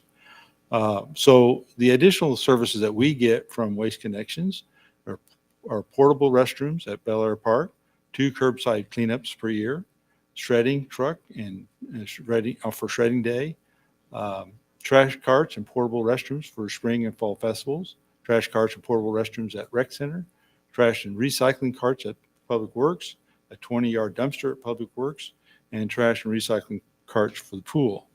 So Mr. Lasher also provided a rundown of prices citizens in other cities pay for trash and available services for recycling. We are the highest price at 4 cents for trash, 4 cents higher than the next person, but we are the lowest price for recycling at 21 cents below the next one, Waste Connections. So overall, we have the lowest price for Waste Connections for combined cost of trash and recycling services in Sedgwick County. So I believe Mr. West has left already, but I just always felt that we needed a little more background on what these costs were, because we see this every year, and I always have these questions. So fortunately, I had some time, and Mr. Lasher was gracious enough to get me more information. So I wanted to make sure everybody had that information.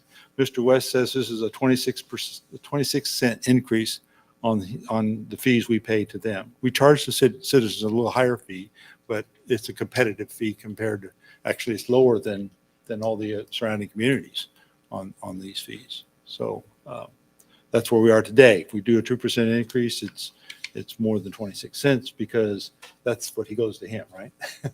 So anyway, any discussion concerning this issue?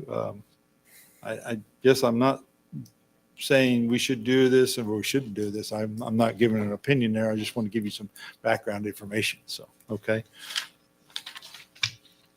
So Mr. Welch. Mr. Mayor, did the HOA you were quoting include recycling fees? No, it does not. It does not. No, that's Very strictly well then. trash. I will make And a no other motion to services. approve a 2% rate increase for trash and recycling to Waste Connections effective July 1st, 2022, and adjust Bel Aire utility rates to reflect the increase. I'll second. Motion by Mr. Welch and a second by Mr. David. Any discussion? Mr. Mayor, Mr. Smith? I was just going to say I appreciate the information our city manager provided. It actually made me feel pretty confident that the rates that we were getting were competitive, and I'm not sure I have great information as to why we should vote to increase it, and so I don't think I support that. Okay. I think we'll find that other cities are going to start paying more too. We may just be the first. Ms. Hamburg. On one level, it's hard to argue when we all drive around with the fuel increases. And the history in 2020, they didn't ask. I think one year they denied the 2% and gave them 1%. But just a sort of a tangential question I have with the contract with the recycling fee. It's required. That's just the deal that was made at the time that we're going to charge you for recycling regardless, or it's not going to be cost effective for them to do recycling in Bel Aire? Or I should have asked that earlier in the week. That was before my time, but from what I understand is the city was really, really valuing recycling and wanted to, and it was one of the first city or the first city in Sedgwick County to require recycling. So I think it was a policy statement that we're going to recycle in Bel Aire. And then I think the other piece is that you're right, recycling costs money. And so that requires everybody to pay for a recycling fee because of the benefit of that. Mr. Mayor. Mr. Dean. I think I saw somewhere in there that the contract runs through 2026. Is that correct? And so there would be, we would be putting Correct. it out for open competitive bid at that point, I assume.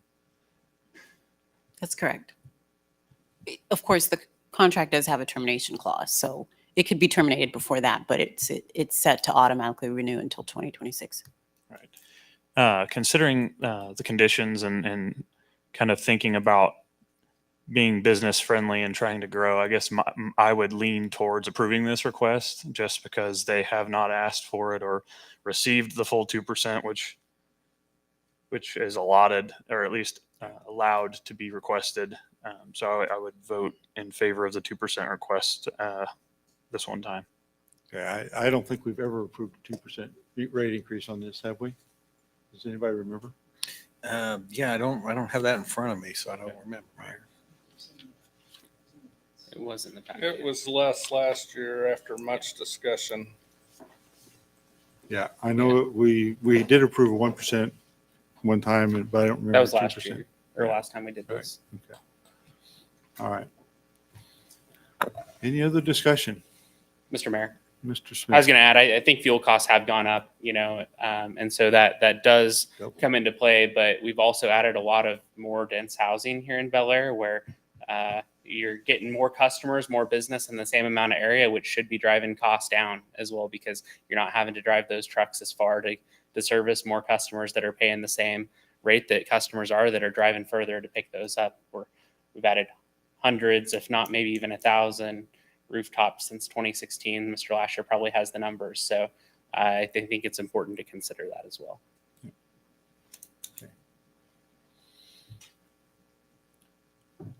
Hearing no other discussion, I'll call for a vote. All in favor, say aye.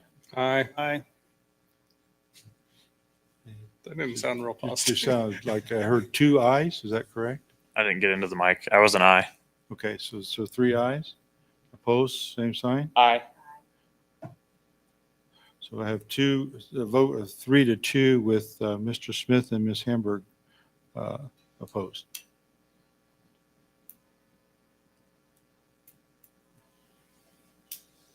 The motion carries 3-2. Move on to item G. So we've had a request to annex some property. And Mr. Lasher, you want to speak to this? This is the first annexation Bel Aire is considered in roughly 20 years. So it's all new to us. And property owner is asking for their parcel to be annexed via consent form. And the city manager will explain the process of annexation as well as answer questions.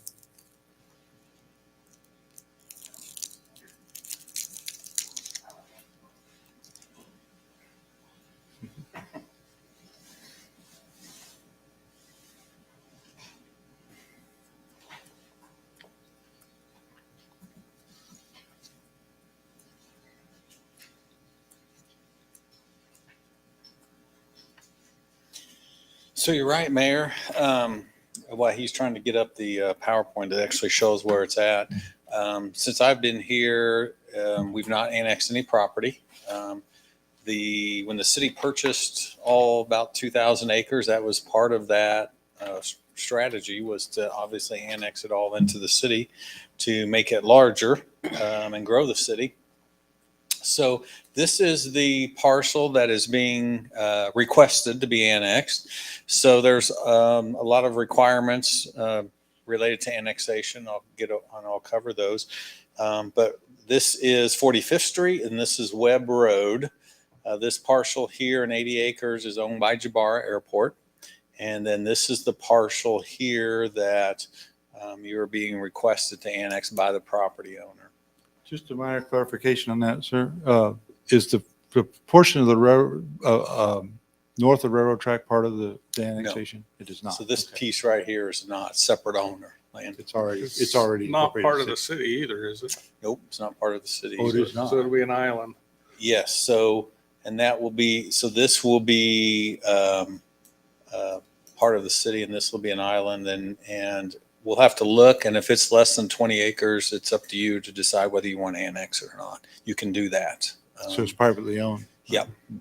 Anything over 20 acres requires consent by the property owner. So, and this is all laid out in state statutes, talks about annexations. Again, that's where they talk about unilateral annexation. In order for that to happen, the land has to join the city, which it does on 3 sides. Or the land lies mainly within the city and common city boundaries of more than 50%. Again, it does that as well. Or when the land adjoins the city and a petition for consent, which is what you have today before you. There's no specific requirements as far as resolutions and hearings and all that because they are requesting to be annexed. So down here it states that that's why you don't have to do any specifics. Another piece that the city has to be concerned about is we do have a Wichita water contract where we purchase water from Wichita. And within that, there's a specific part that talks about the city can annex property, but we have to request not to exceed 320 acres per year. We have to request through the city manager, and he can not unreasonably withhold approval of such requests, but may deny it or place conditions. I've been in contact for the last 2 weeks with the Wichita city manager, and he gave me the approval today that it's okay with Wichita to annex this parcel. And again, the reason being is Wichita is on the south. So the benefits, why would Bel Aire want to annex additional land? One is there are water and sewer mains that run right along here. So can be bored under the road, and this parcel can be served with utilities. And that's a benefit for the city because that's additional customers we have. And obviously that's a benefit for the property owner that they have utilities. The other issue and why Wichita was okay with annexation is they don't have utilities up that far. So Wichita could not serve them. The other benefit is that Bel Aire controls all the planning and zoning. So that gives you and the planning commission input as to what's developed there. If it's not in the city, if it's in Wichita or Sedgwick County, it has to go through the MAPD. And the city doesn't have any voice in that other than to show up like a citizen and weigh in on that. And then it's our understanding that they want to zone this to industrial, which is, let me back up here, which all of these parcels around it are all industrial. So it would make sense that that would be industrial. And of course, this is Jabara down here. If we were to build 6 Epic sports facilities, which are big warehouses, the city would bring in about $915,000 annually in property taxes. So we don't know what they're going to build, but just an idea of the property tax value there. The next question is streets, because state statutes say you have to annex to the middle of a street, at least when you're annexing property. You can see that Bel Aire actually annexed the whole street, so we actually maintain Webb as it is today anyway. So we're not adding to any road work there. So that's the location. That's how the request is. And any questions? Miss Worth requested this because she has a sales contract that is this contingent on. I know we're not privy to the contract, but is that your understanding? Yes. So she's got a contract with Steve Barrett, who's bought several hundred acres from us. And he's bought all the all the lots that the city owned in Sunflower Commerce Park. And so he wants to develop here. He did put contingencies on it that it be annexed into the city before closing. Mr. Mayor, Mr. Smith? our city manager, you talked about a lot of the benefits to Bel Aire. Can you think of any downsides to this? It sounds really great. What are the downsides that you see here? So I don't see any. I don't see any downsides. One thing that I think you, Mr. Smith, had questioned is, well, how does that affect big picture? We got to look at a lot of things: roads, infrastructure. How does that affect our utility plant or CCUA? The fortunate thing there is we only used about 40% of the sewer capacity. So that brings on additional customers that can increase the capacity that we have available to us that we're paying for. And we have similar with water. We have we're using about 40% of CCUA water, and we have the capacity to go up to 50%. So that's really a benefit that we can actually maximize what we're paying for at CCUA. So from our standpoint, I don't see any negative. Is it going to require an additional lift station? At this, again, not knowing what they're going to do, we think that, at grade, the sewer lines are over here and they're buried. And if these are all at grade, then, and warehouses, it's usually just restrooms, it should be fine.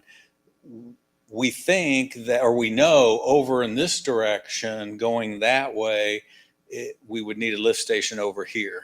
But we think that as long as these are no basements, in other words, they're in the ground, that they should be able to be served for sewer going across the street.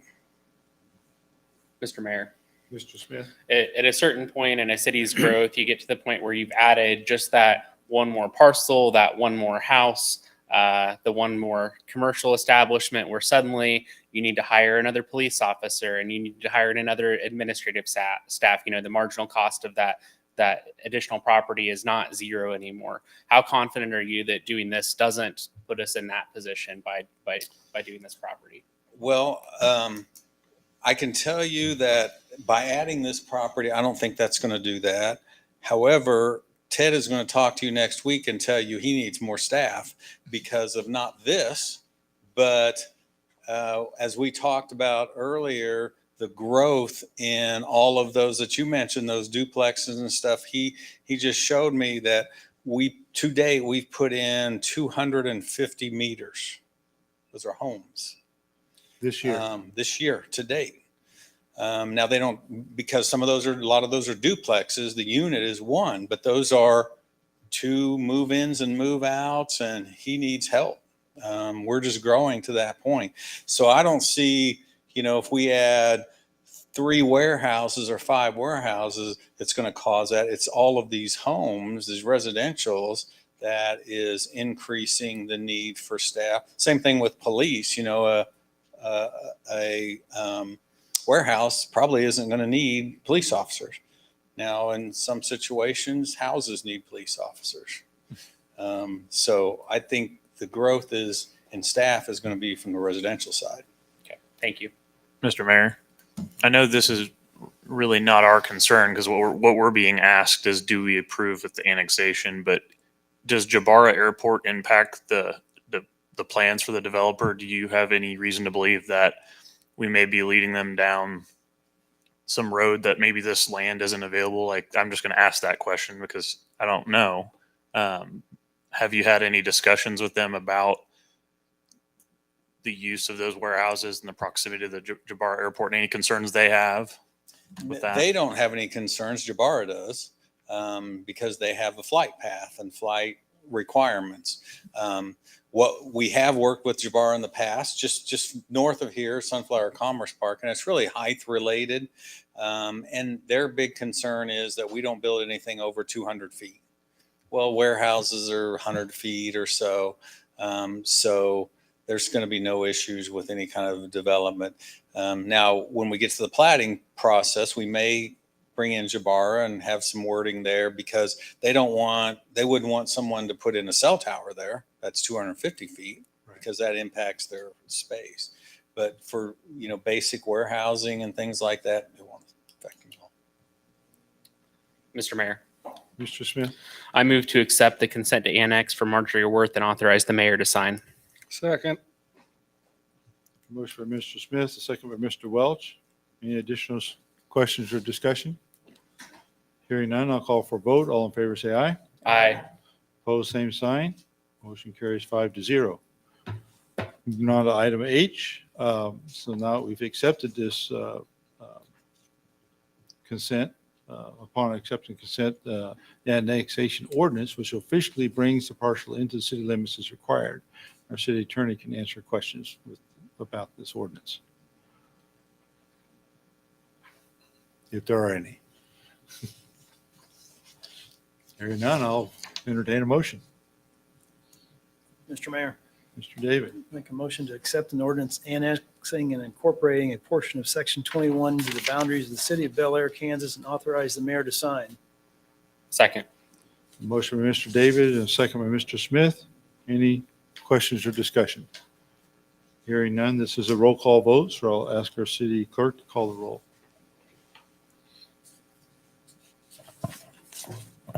Thank you, Mayor. Mr. Greg David, Aye. Mr. Tyler Dehn, Aye. Miss Emily Hamburg, Aye. Mr. Justin Smith, Aye. and Mr. John Welch. Aye. And the motion carries 5-0, Mayor. Thank you. Next is ordinance amending terms of elected officials. So the council has several workshops regarding terms and term limits over the last year.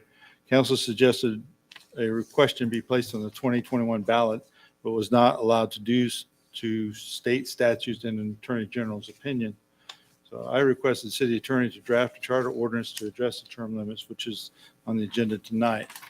Something I learned at the mayor's conference in April is that Bel Aire mayors with their current 2-year term are never eligible to serve in a capacity as president of the Kansas Mayors Association.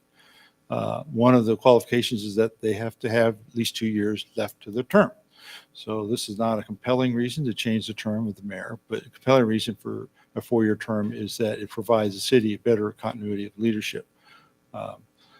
And we also did do a survey, I believe, at the last election, and citizens were very favorable to doing this too. I don't remember the exact number of results, but I do remember we had very favorable response to that. So, city attorney can answer questions about the ordinance if you have any. I think I've said it before, and I'll say it again. I'm a big fan of term limits. I think that every elected office should have them. Simply because we have too many career politicians around. And I'm not saying we have that problem here in Bel Aire, but the problem is the people that become those people will never do something like this. So, Ms. Hamburg. One question I had, and forgive me if I missed it, will this be broken out where they can vote for the council member limits and then separately for the mayor going to 4 years? Or is it going to be one question on the ballot, all or nothing? So it will not, that will be based on the person who files the petition. So right now, if this passes by 2/3 majority, then we'll have a 60-day waiting period where during that time, any person can prepare a petition to challenge any portion of the charter ordinance. So to answer your question, it could be all, it could be just one portion. And then the part that would be presented would be, hashed out with me and the county election office to make sure that we get whatever that petition requested. But as it is now, unless somebody challenges it, it won't be broken out. Correct. Okay. Unless you all want to, if you're not comfortable with the motion being one, the ordinance is one because it does deal with one section.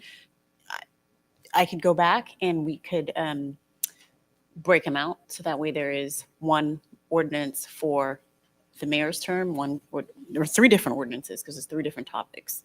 So we can do that if you'd like.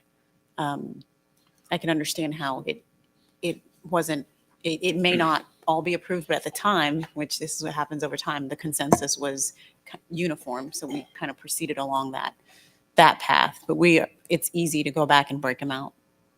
So the issue is timing. The election office has a September 1 date that items on ballots have to be submitted. So if we want to avoid having to pay for a special election, if there should be a protest petition filed, we would want to make sure that we have this passed in time, that there's a 60-day waiting period, and then there's the opportunity to file the protest petition after that. And so we're kind of almost up against that right now. We're not right there, but we're getting close. And that's one of the reasons I wanted to get it up here. I'm okay if it goes to a protest petition and ballot. That's what we wanted in the first place, but unfortunately that's not what happened. So we, because of things outside of the control of the city. Okay. So that's fine. But if we want to break it out, it's fine. We can break it out into 3 ordinances, or we can do it as one as proposed. But we do need to, if we're going to do this, we need to do it quickly, so we don't end up having to pay for a special election, because I'd hate to put us in that situation. Mr. Mayor, Mr. Smith. I just want to clarify, we did attempt to put this issue on the ballot in the past. I thought I understood the reason it wasn't allowed was because the wording that we used was presented in a non-binding way. So it wasn't a binding question. It still required the council to confirm it. So the question that I have is, if it were worded in a binding way, does that permit it to be a ballot question? No, the issue was that the action that this ordinance does is not binding on the council.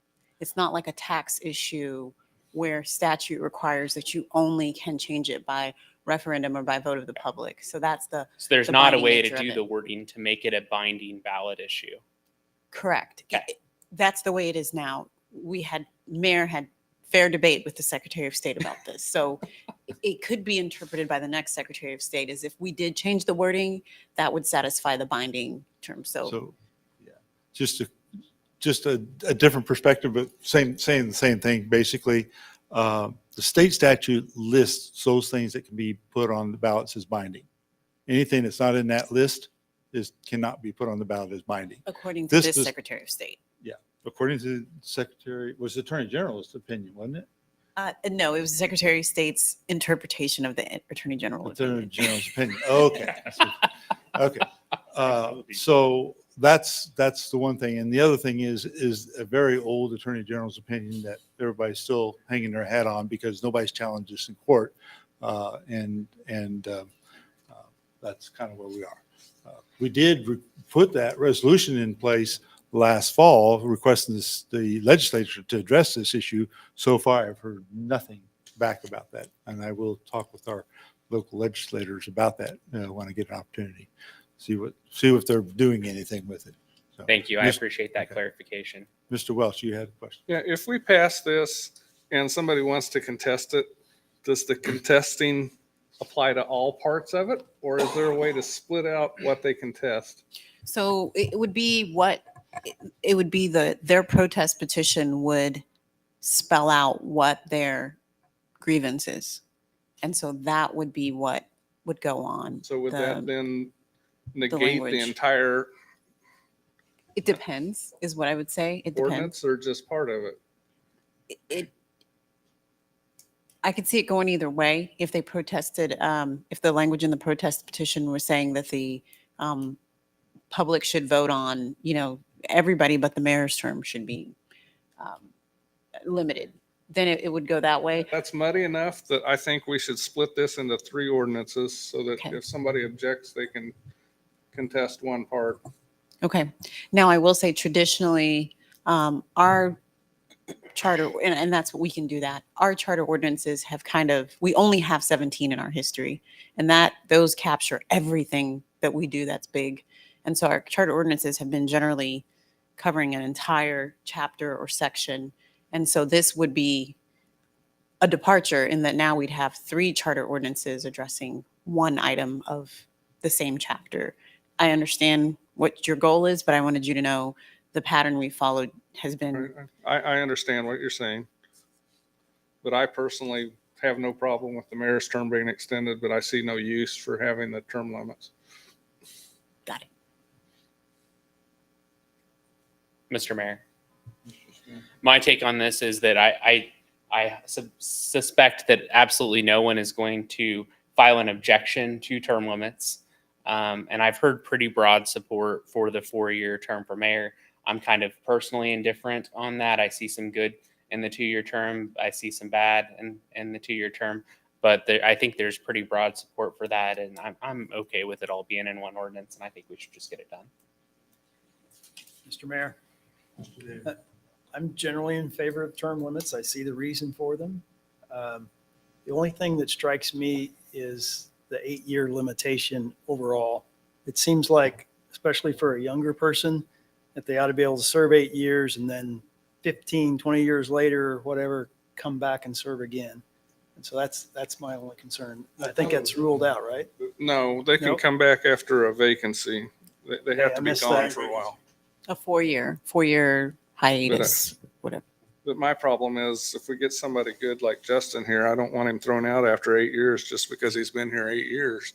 I'll want to take a break. Well, if you want to take a break, you can throw yourself out. I But think I think the term limits are good. So just to clarify, that's where it says any break in service less than 4 years shall be considered consecutive. Right. So you have to have a break of 4 years to avoid the consecutive. Okay. Okay. But the other aspect of this is, and I think it's just because you didn't know how to time this, you put all this effective with the November 2023 election. So any prior term served doesn't count against the term limits. So in theory,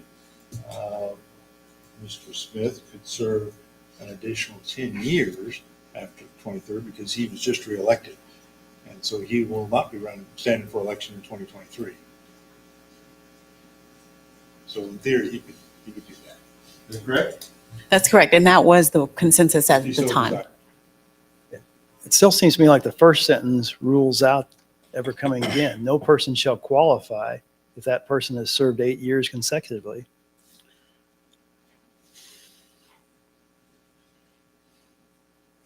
No. It doesn't. It's just the way that it kind of sets out the entire scope. And then the definition of a break is what kind of clarifies that. The rules, the first sentence.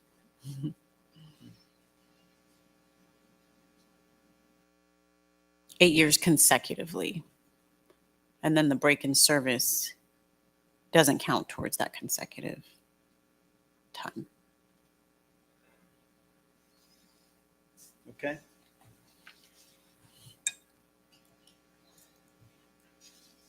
Any other discussion? I was just gonna say, I obviously wasn't here a year ago for the workshops and everything, but I did follow you guys in the breeze. And I genuinely agreed that I didn't feel so strongly one way or the other that it shouldn't just be taken to a vote, especially taking into account the results of the survey. But just as a voter, I feel like A and B are two separate issues. And I'm just curious, how much would it hold it up if we did break it up? Breaking it up, because you really need the language of a charter ordinance prepared. It can be passed at the next. The only thing I'm explaining that for is because you can't amend and break it up now. It wouldn't be the best way to do a charter ordinance because you need that language presented and published in the newspaper. So we'd need 2 weeks to just at your next meeting present it differently. Because well, July 1st is like the drop dead time, right? To make that September 1st 60-day deadline. I don't think there's any time after that. I think that there's no time for a protest petition. When can they start a protest petition? Immediately after publication. So they have time immediately after publication. So we would be okay if we consider this on June. Well, I'm sorry. You get 2 weeks. You get a 2-week publication period before the ordinance becomes effective. So it would be 2 weeks after publication that it would be effective.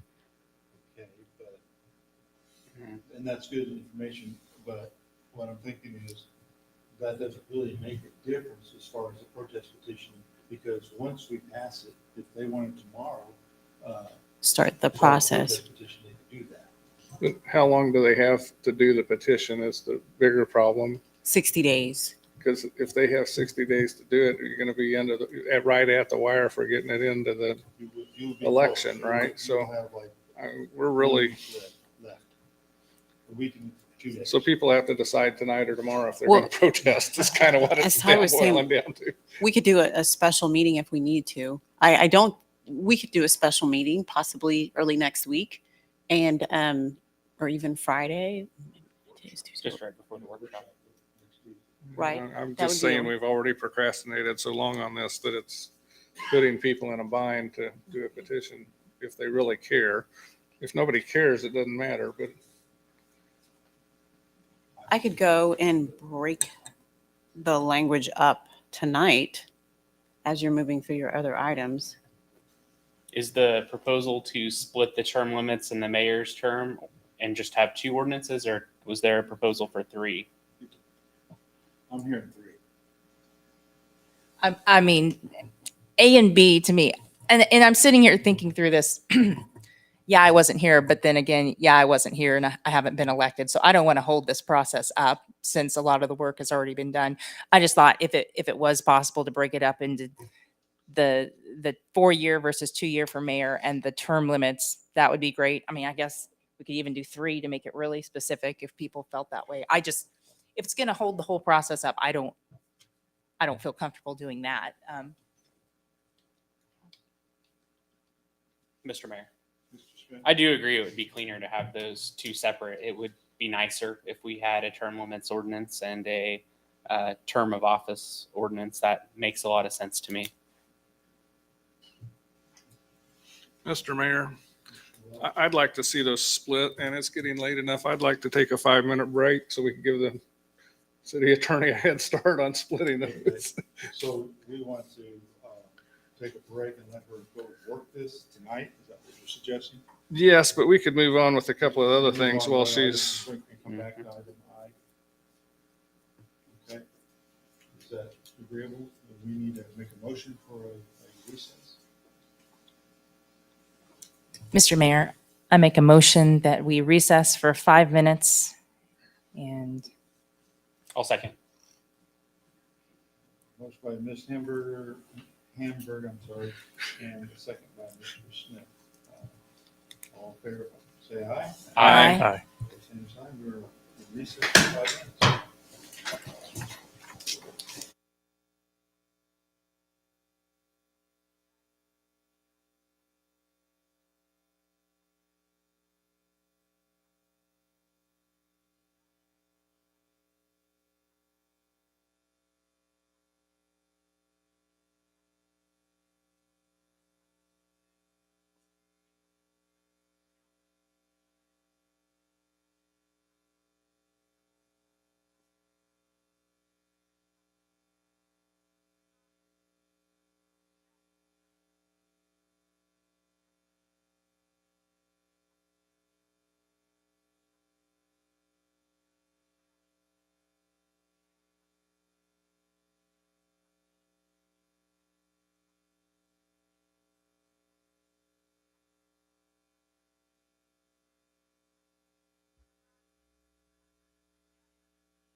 Tristan, how long have you? Okay, we had a recess, and we're going to call the meeting back to order. Just a housekeeping item, it's getting late, and so I visited with our city manager. We do need to cover items J and K, and I also had a request for an executive session. So I'm going to suggest that we cover those 3 items and discussion for future issues. And if it's not 10 o'clock by then, we can cover other items. Otherwise, I would like to call for adjournment by 10. If that's acceptable to everyone, we'll move forward with that. So let's move on to item J, the consideration of accepting a bid for water and services. So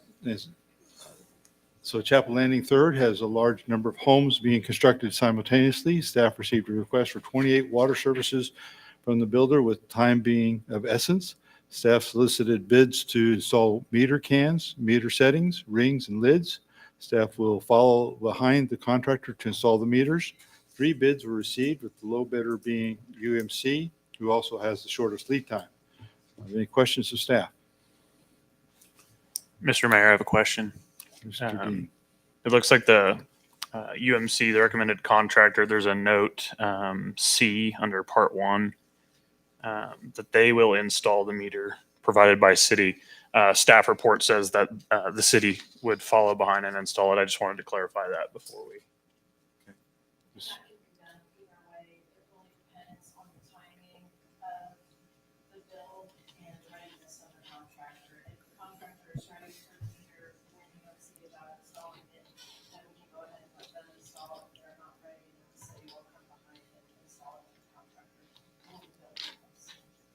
Got it. That was really my clarification, just understanding if the city is required to do that or if the contractor can. So thank you.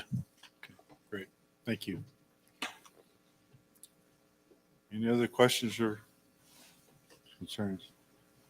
Hearing none, I'll entertain a motion. Mr. Mayor, I make a motion that we accept the bid for water services installation in Chapel Landing Third for with utility maintenance contractors for $38,600. I'll second. Motion by Ms. Hamburg and a second by Mr. David. Any other questions or discussion? Hearing none, I'll call for a vote. All in favor, say aye. Aye. Opposed, same sign. Motion carries 5-0. Item K is land development agreement for Prairie Preserve, and the developer is zoned real estate residential with large lots. Staff worked with the developer to ensure 2 unique features: the private sewer system and streets will meet developer requirements. As the system will be private, the developer and the HOA will be responsible for maintenance of the private sewer system. In regard to the narrow streets, Sedgwick County Fire Department has commented that they are okay with narrower than normal streets, 24-foot width instead of 29-foot, as long as no parking is allowed on either side of the street. With the large lot size and longer drives, enough parking should be available off-site. So I did notice in this agreement here, and just a side comment, that these streets are going to be 12-inch concrete stabilized base with 3-inch AC asphalt surface placed on 2 separate lifts. I remember streets built this way when I lived in Los Angeles, and I believe that this is probably a most superior design for streets. I know it's not done in this area, but it might be something to consider. The durability of the concrete base and the smooth surface of the asphalt can give a resurfacing for a nominal cost. Resurfacing concrete street is much more expensive. So concept may be something to consider for future street projects. Any questions for staff or the developer? I understand the developer is here. Mr. Mayor, Mr. Smith. I noticed in the developer agreement, it says no sidewalks will be installed in the development. And I was thinking that it's pretty typical now for all the new developments to have sidewalks. So I just wanted to ask about that. I think it may even be specified in our walking and biking plan that we want to encourage that. Yeah. So, okay. John Sutherland.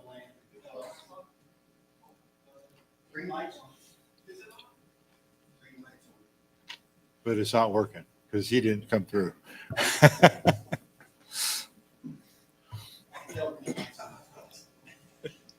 Oh, it was just the damn green light.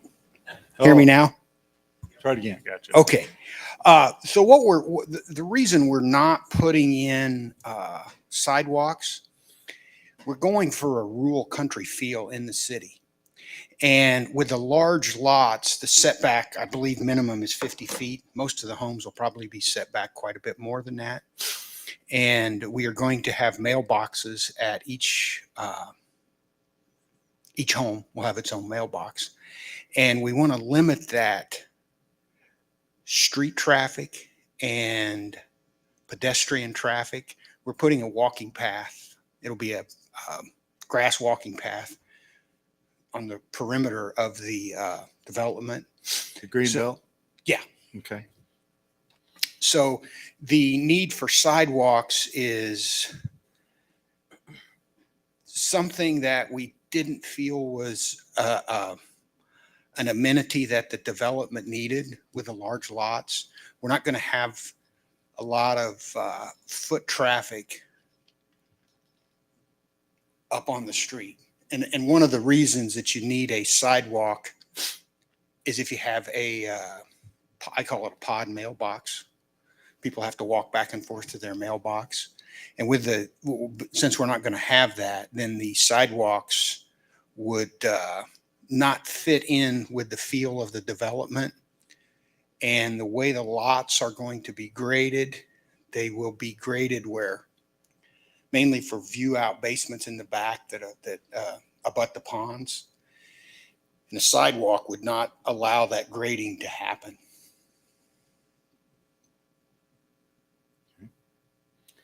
So I guess the follow-up question is for the city manager. Will that violate any policies that we currently have in place to not have sidewalks in this development? No, we don't. We, on major arterials, we want to both sides, like on Woodlawn, we're doing both sides.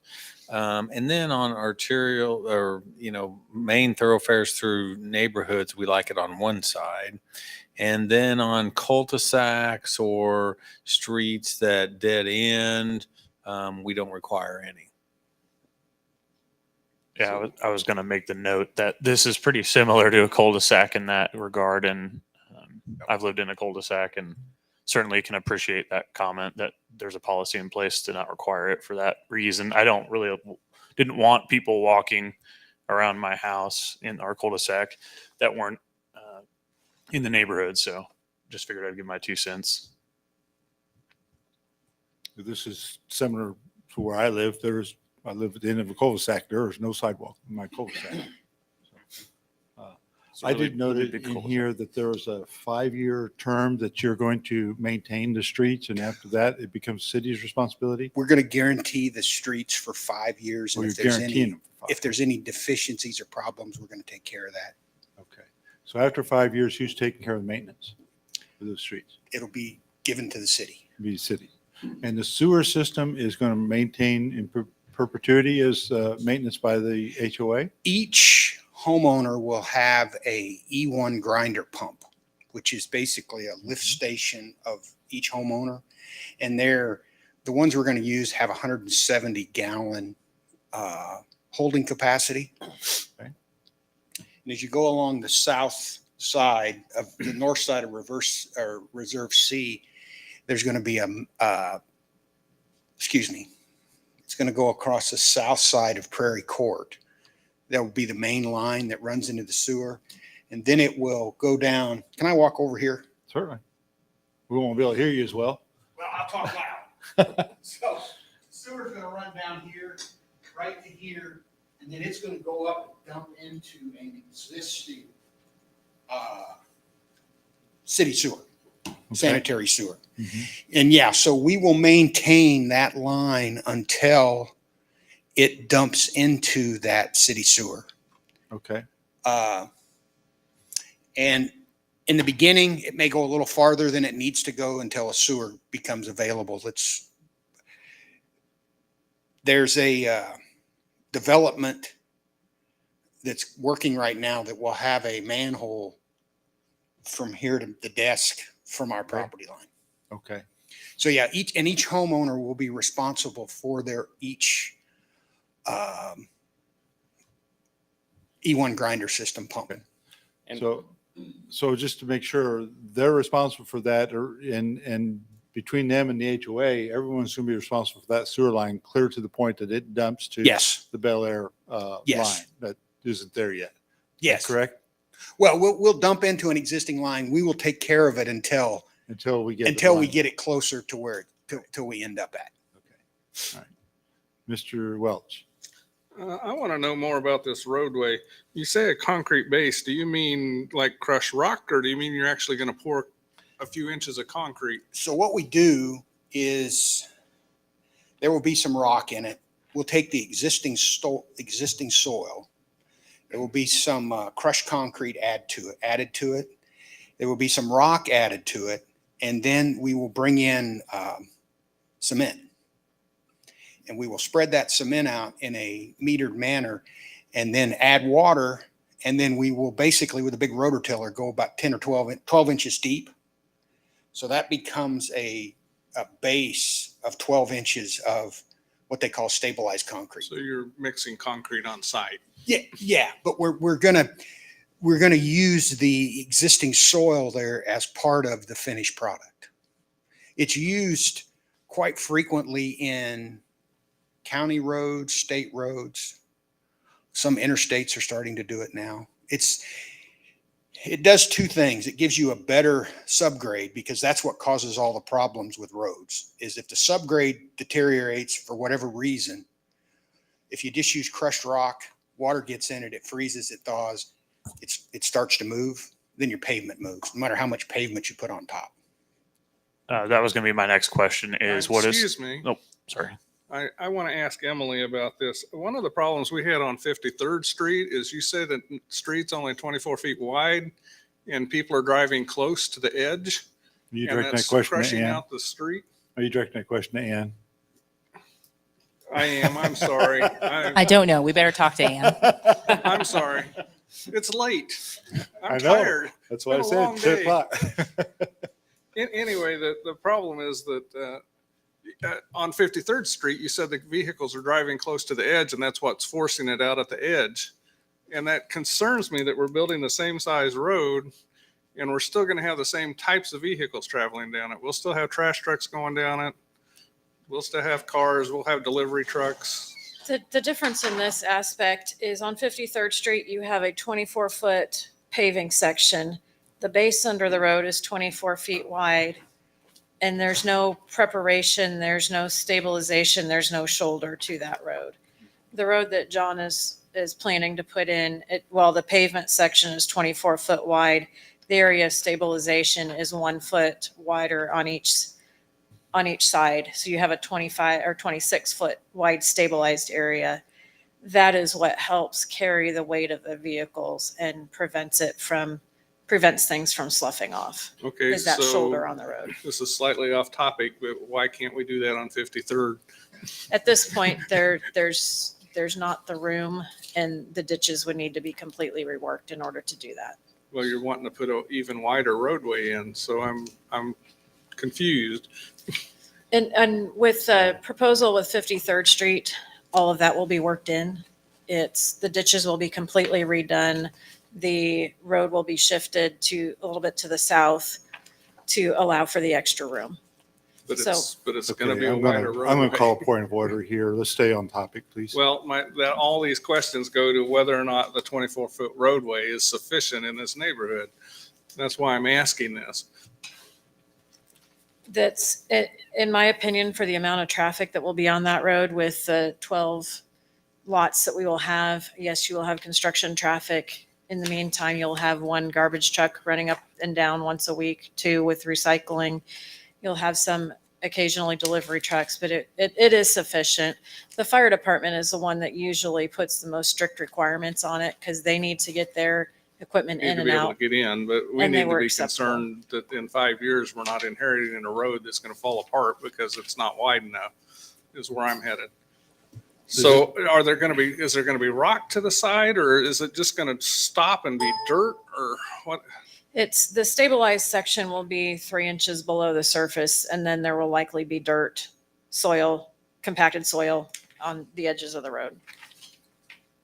Okay. Are these curb and gutters? No, Okay. everything is the entire site. The road is your high point of the entire site. Everything is designed to grade away from the road towards the ponds in the back of the site. Oh, so there's no ditch at all then, really? Correct.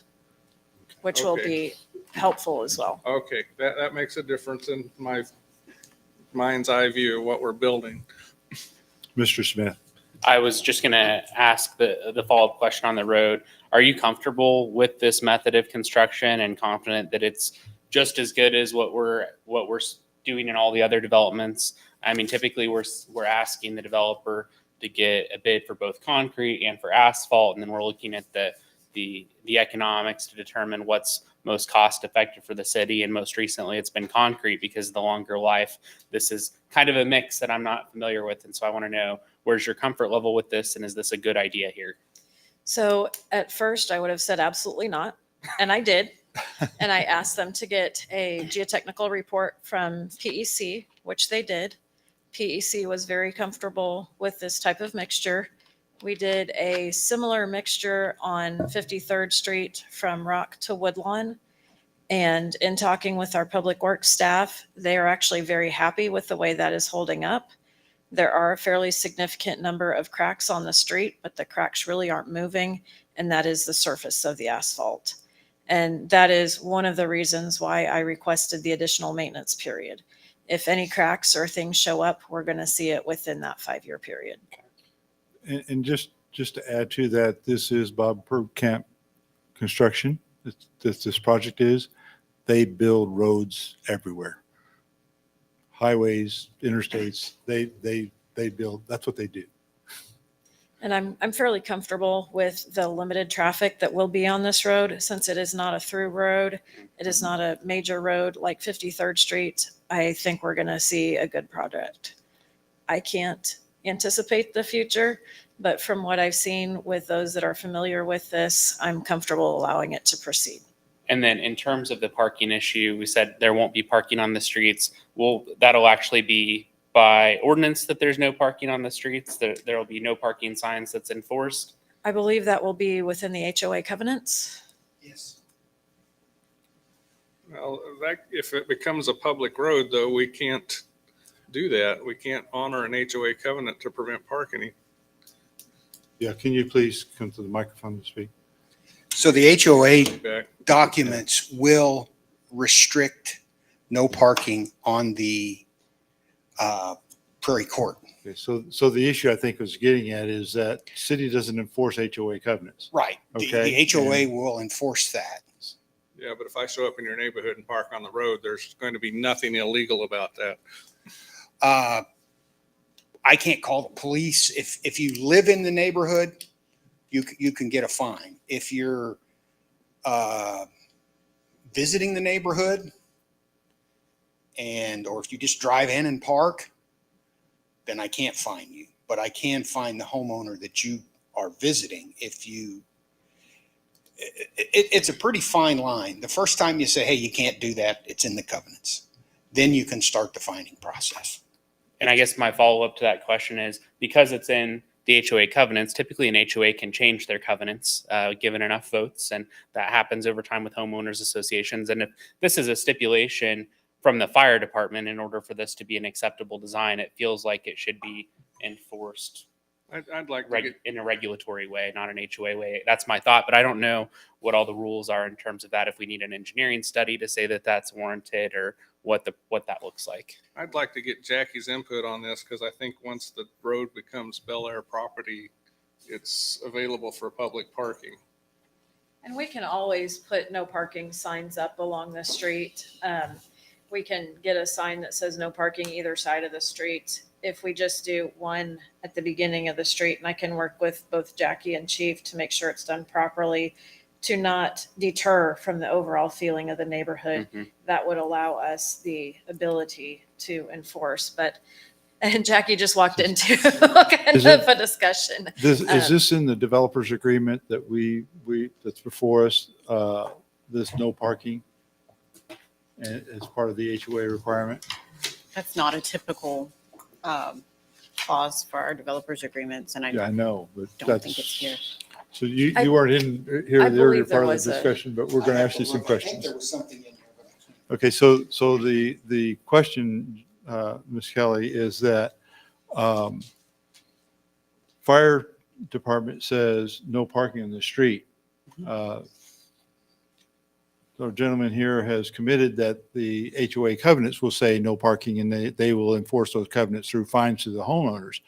But the problem becomes is that Bel Aire police do not enforce HOA covenants. Right. HOA covenants have to be enforced by HOAs. Right. So what teeth is there that the city has to assure that we're complying with the fire department's request that there be no parking on this narrow street when we have no authority here on this? After that street gets turned over to the city, then it's public property. So what, Is it going to be like a private street? No, and if the need to put a sign up, that's. Well, as you're getting at, we can't typically put those kind of signs up unless we do a study, but I'd have to do a research. I'd have to do research specifically on, I know we can't do directional signs, speed limit signs, but I don't know about no parking signs. But I know you could control whether or not you can park on that street. We can pass ordinances. We can get there. It might take some steps. It might require some spending money on a study. It may not, but we can get to where Bel Aire police can control and regulate parking on that street. Do we have it documented that the fire department wants this no parking here if it's this narrow of a street? Yes, they would have provided that to Keith in their feedback. I'm not opposed to the no parking, but I want to make sure we've covered our own problems. Mhm. And I don't want to have to pay for a study to put up no parking signs because it wasn't considered now. Right. And we can also, I'm thinking our subdivision regs, we can put, we can regulate parking on all streets that are 24 foot. How many 24-foot wide streets do we have in the city? I don't know. Okay. I know we have several that are under 24 feet. The access roads off of Woodlawn, Oliver, and 45th Street are definitely less than 24. And we don't allow parking on, or we don't regulate parking on those.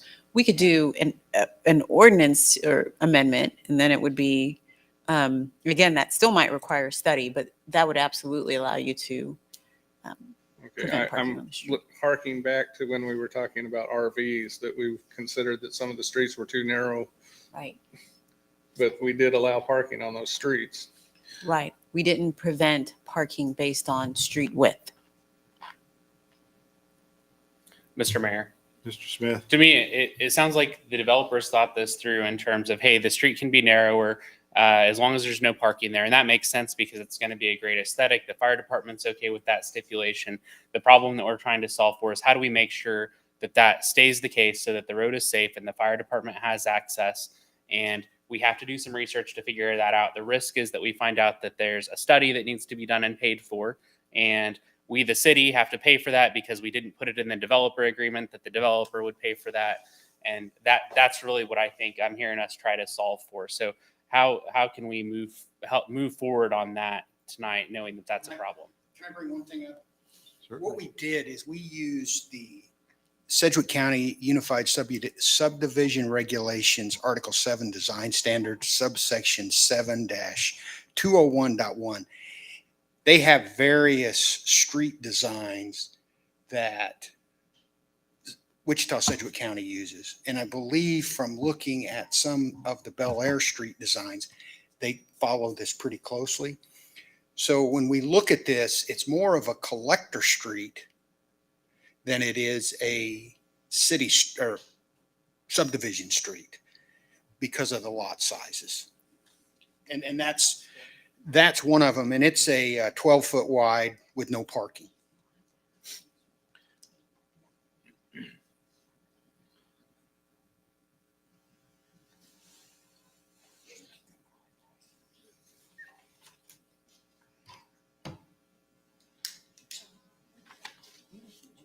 Mr. Mayor, Mr. Dehn. I guess I go back to this seems like an oversized cul-de-sac, and with the lots being spread out, it's probably going to be easier to navigate than a typical cul-de-sac in our city. And if we don't have restrictions right now on an ordinance in place that restricts parking in an existing cul-de-sac, I kind of think that we're wasting a little bit of our time. Like, are we going to put an ordinance on every cul-de-sac? Because that's exactly what that is. Like, that's kind of what I'm getting to. Is it worth, if the fire department's okayed it, is it, unless we're going to make an ordinance for other cul-de-sacs, is it really something we need to be? Well, as I understand, the fire department's okayed it with the stipulation that there be no Right. parking. Right. And that's where the rub comes, is that how do we enforce a no parking Right. without How do we making an enforce no, ordinance do that? how do we enforce no parking right now in a typical cul-de-sac would be my question. We don't, but there are also wider streets in quite a few cases. Mr. Mayor, Mr. Smith? do we have other roads and cul-de-sacs that have the stipulation from the fire department where the design was approved conditionally with the no parking requirement? I'm not aware of any others. Keith would be a better person to ask since he's been doing this for 20 plus years.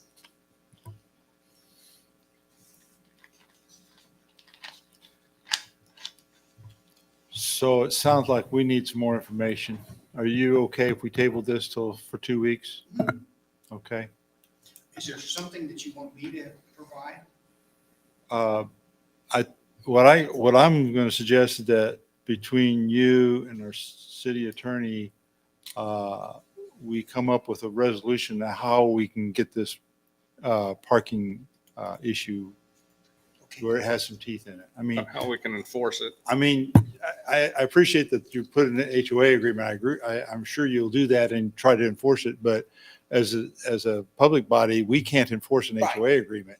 Okay, so how do we make sure that we're helping the fire department have a street that has access that they need? And I hope they never do need it, but I you understand. never know, Okay. right? I'll get with Jackie and we'll work. I'll give you a jingle tomorrow. Okay, great. Thank you.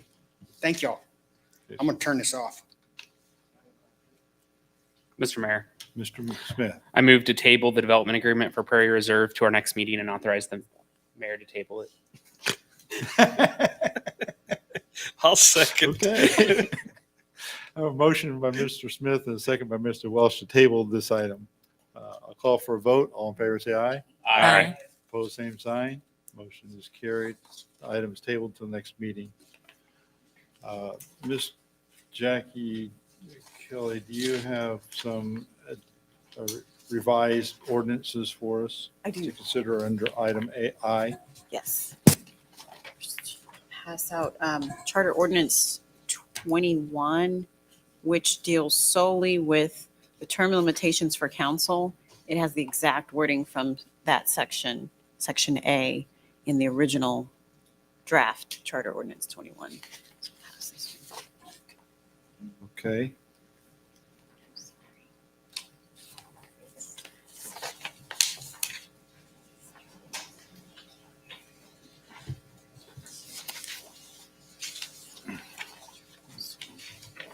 We're short a copy.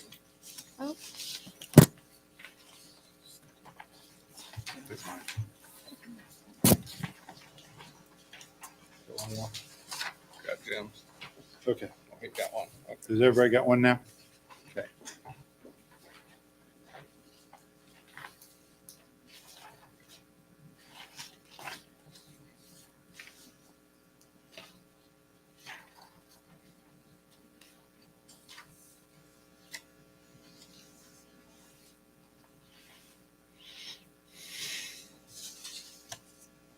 Section 2 is going to be the relevant part.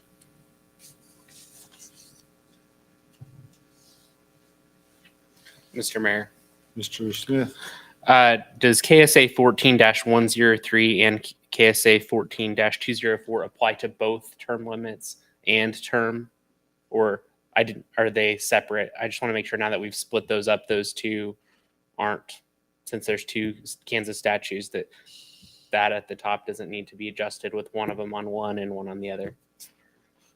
They May. I don't recall. I know that the two of them together address the whole issue. So if we need to strike that, we can. Let me just take a minute and look at that. Do you have other charter ordinances drafts for us to see? Yes, So 22 you're looking at it, we could at least pass and these out. 23. Yep, and again, the only section that changed, I apologize, is section 2. I think there's only 4 there. Pass one. Let's see.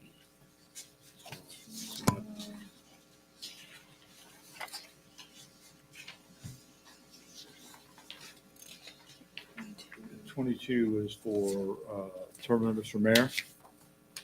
Is And that correct? 22 is for the duration of a single term of office for the mayor. So that's the 2 to 4 years. Okay.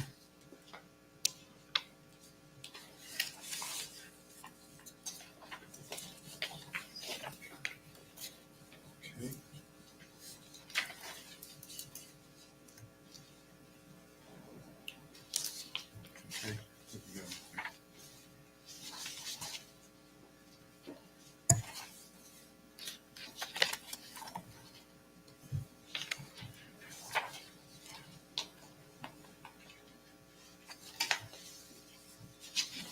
Does it really matter if we include something that doesn't pertain?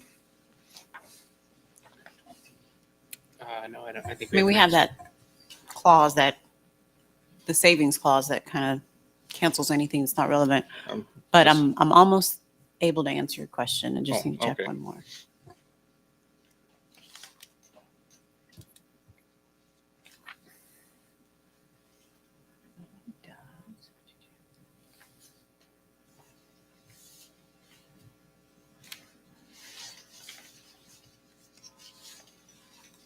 Okay.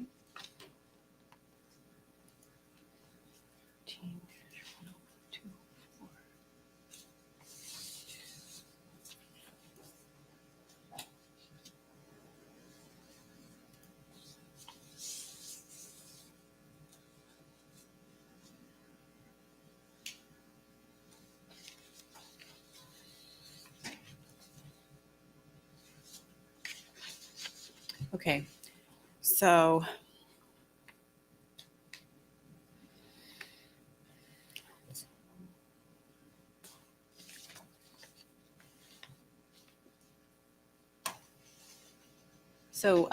ordinance 23, you could strike 14103. The others are fine. Also on 23, I think paragraph section 2A has a repeated sentence at the end of the paragraph. Correct. Yep, so strike the last sentence on 2A. Mr. Mayor, Mr. Smith? I feel like we've put our city attorney kind of under a microscope here in a very short amount of time Yep. to get a charter ordinance drafted, which is really important. And maybe we would be better off just addressing these in a special meeting before our workshop next week so that we still get the clock right for the protest petition. And we also make sure we have adequate time for our city attorney to do the thorough job that she typically does here. And I don't want this to feel rushed. So I guess that's my thought here. I concur with that thought. Are you comfortable? I am comfortable, except after seeing that second repeated sentence, that's a little bit worrying. But I'm okay either way. You can approve it and give the city attorney permission to amend typos, and then we would publish it. It wouldn't be published until next week on Thursday, so that'd give you time to look at a final version if you want to approve it. But we can also do it on Tuesday. I do respect the ability to review it a bit more carefully, so I'm okay either way. I'm going to suggest we table it and have a special meeting on Tuesday before our workshop.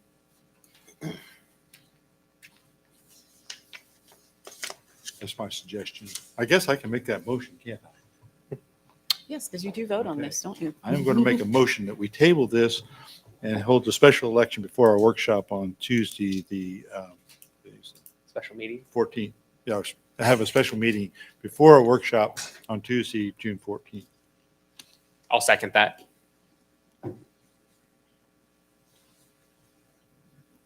So I made a motion to table, and Mr. Smith has seconded the motion. I can just call for a voice vote on that, correct? Because this is not You going to can't. pass an ordinance, right? Correct. Okay, and I'm going to call for voice vote on this one. All in favor of tabling item I, say aye. Aye. Pose same sign. Motion carries 6-0. Okay, so there was a request for an executive session, so I think we'll move. Are we skipping item L, Mr. Mayor? I'm sorry? Are we skipping item L?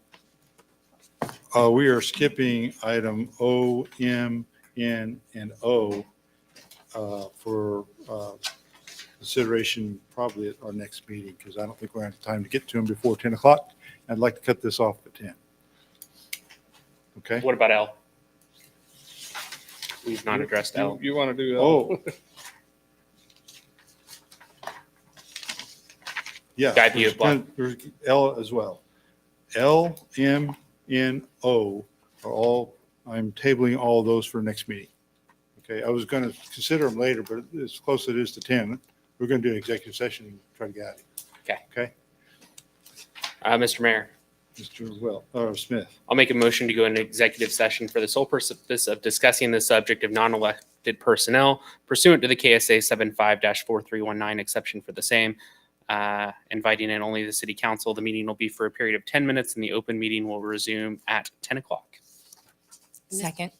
Mr. Smith, can I ask for, and I just spent some time with the Attorney General on some other stuff, and they were sharing some of their top concerns. And so can I ask that you would just clarify maybe exception instead of for the same, even though we've traditionally done that, maybe discuss employment contracts where you would have said the same. So discussion on the subject of employment contracts That was pursuant intended to to, discuss.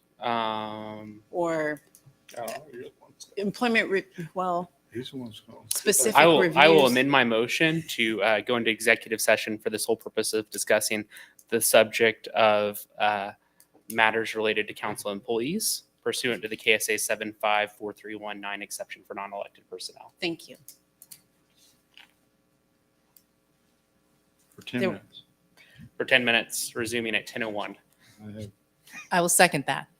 a motion by Mr. Smith and a second by Ms. Hamburg. All in favor, say aye. Aye. Opposed, same sign. Motion carries 5-0. We're in executive session for 10 minutes.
I'm going to call the meeting back to order. We had an executive session. No binding action was taken.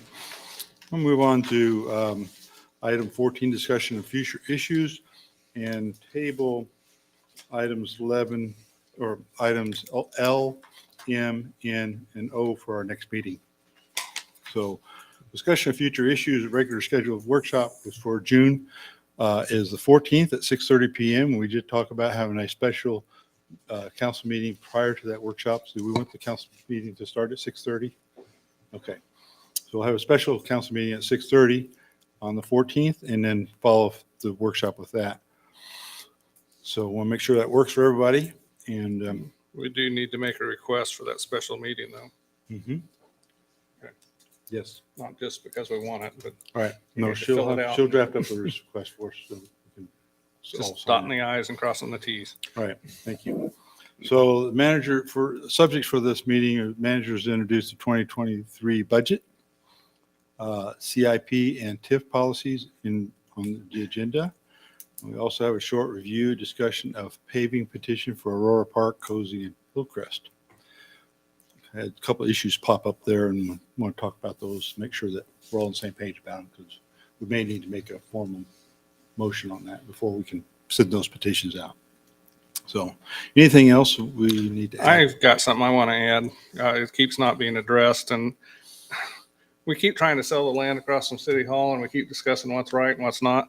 I think as a council, we should sit down and discuss how we really want to use our land. We're working to a 20-year-old policy, which may or may not be relevant anymore, and I kind of think it is irrelevant. So I'd like to add that on, especially if we're going to talk about TIFs and CIPs. Mr. Mayor, Okay. Mr. Smith. can you clarify what policy specifically you're talking about? John? Oh, well, we have a plan that was developed that shows what we want to do with the whole 20 acres and what we want to do around City Hall The park plan. and whether or not we want to park. Yes, and I think we could change some things around and maybe do better. And Ty's trying really hard to put together a sales contract to get that 20 acres sold, and I kind of think maybe we're pushing the wrong agenda. That's my opinion. And I'd like us to discuss that. I think it's fine to discuss that. I do think that the developer is moving forward with trying to get some things put together to come back to the council in a few weeks. Is that correct? That's why I'd like to not wait any Yeah. longer. Yeah, he's still interested. The developer that, gave you the contract still interested. So yeah. Okay. Mr. Very good. Mayor, Mr. if the Smith. discussion's going to center around this specific contract or proposal, that discussion is probably going to be more appropriate for an actual meeting, maybe with an executive session. Because I wouldn't want to get into the details necessarily of No, the contract discussions that Ty's been having. I don't know if that's your intent, but I just wanted to call that out. that is definitely not my intent. Okay. I want to discuss whether or not we still think commercial development is appropriate there, whether we think a park's still appropriate there, Got it. general guidelines. And then I also would like to talk about this, but I'm not sure where we discuss it. We've got money in the land bank funds, and I think we should discuss how we should, what we should be doing with it. I've got a couple ideas. Well, we have some ideas as well.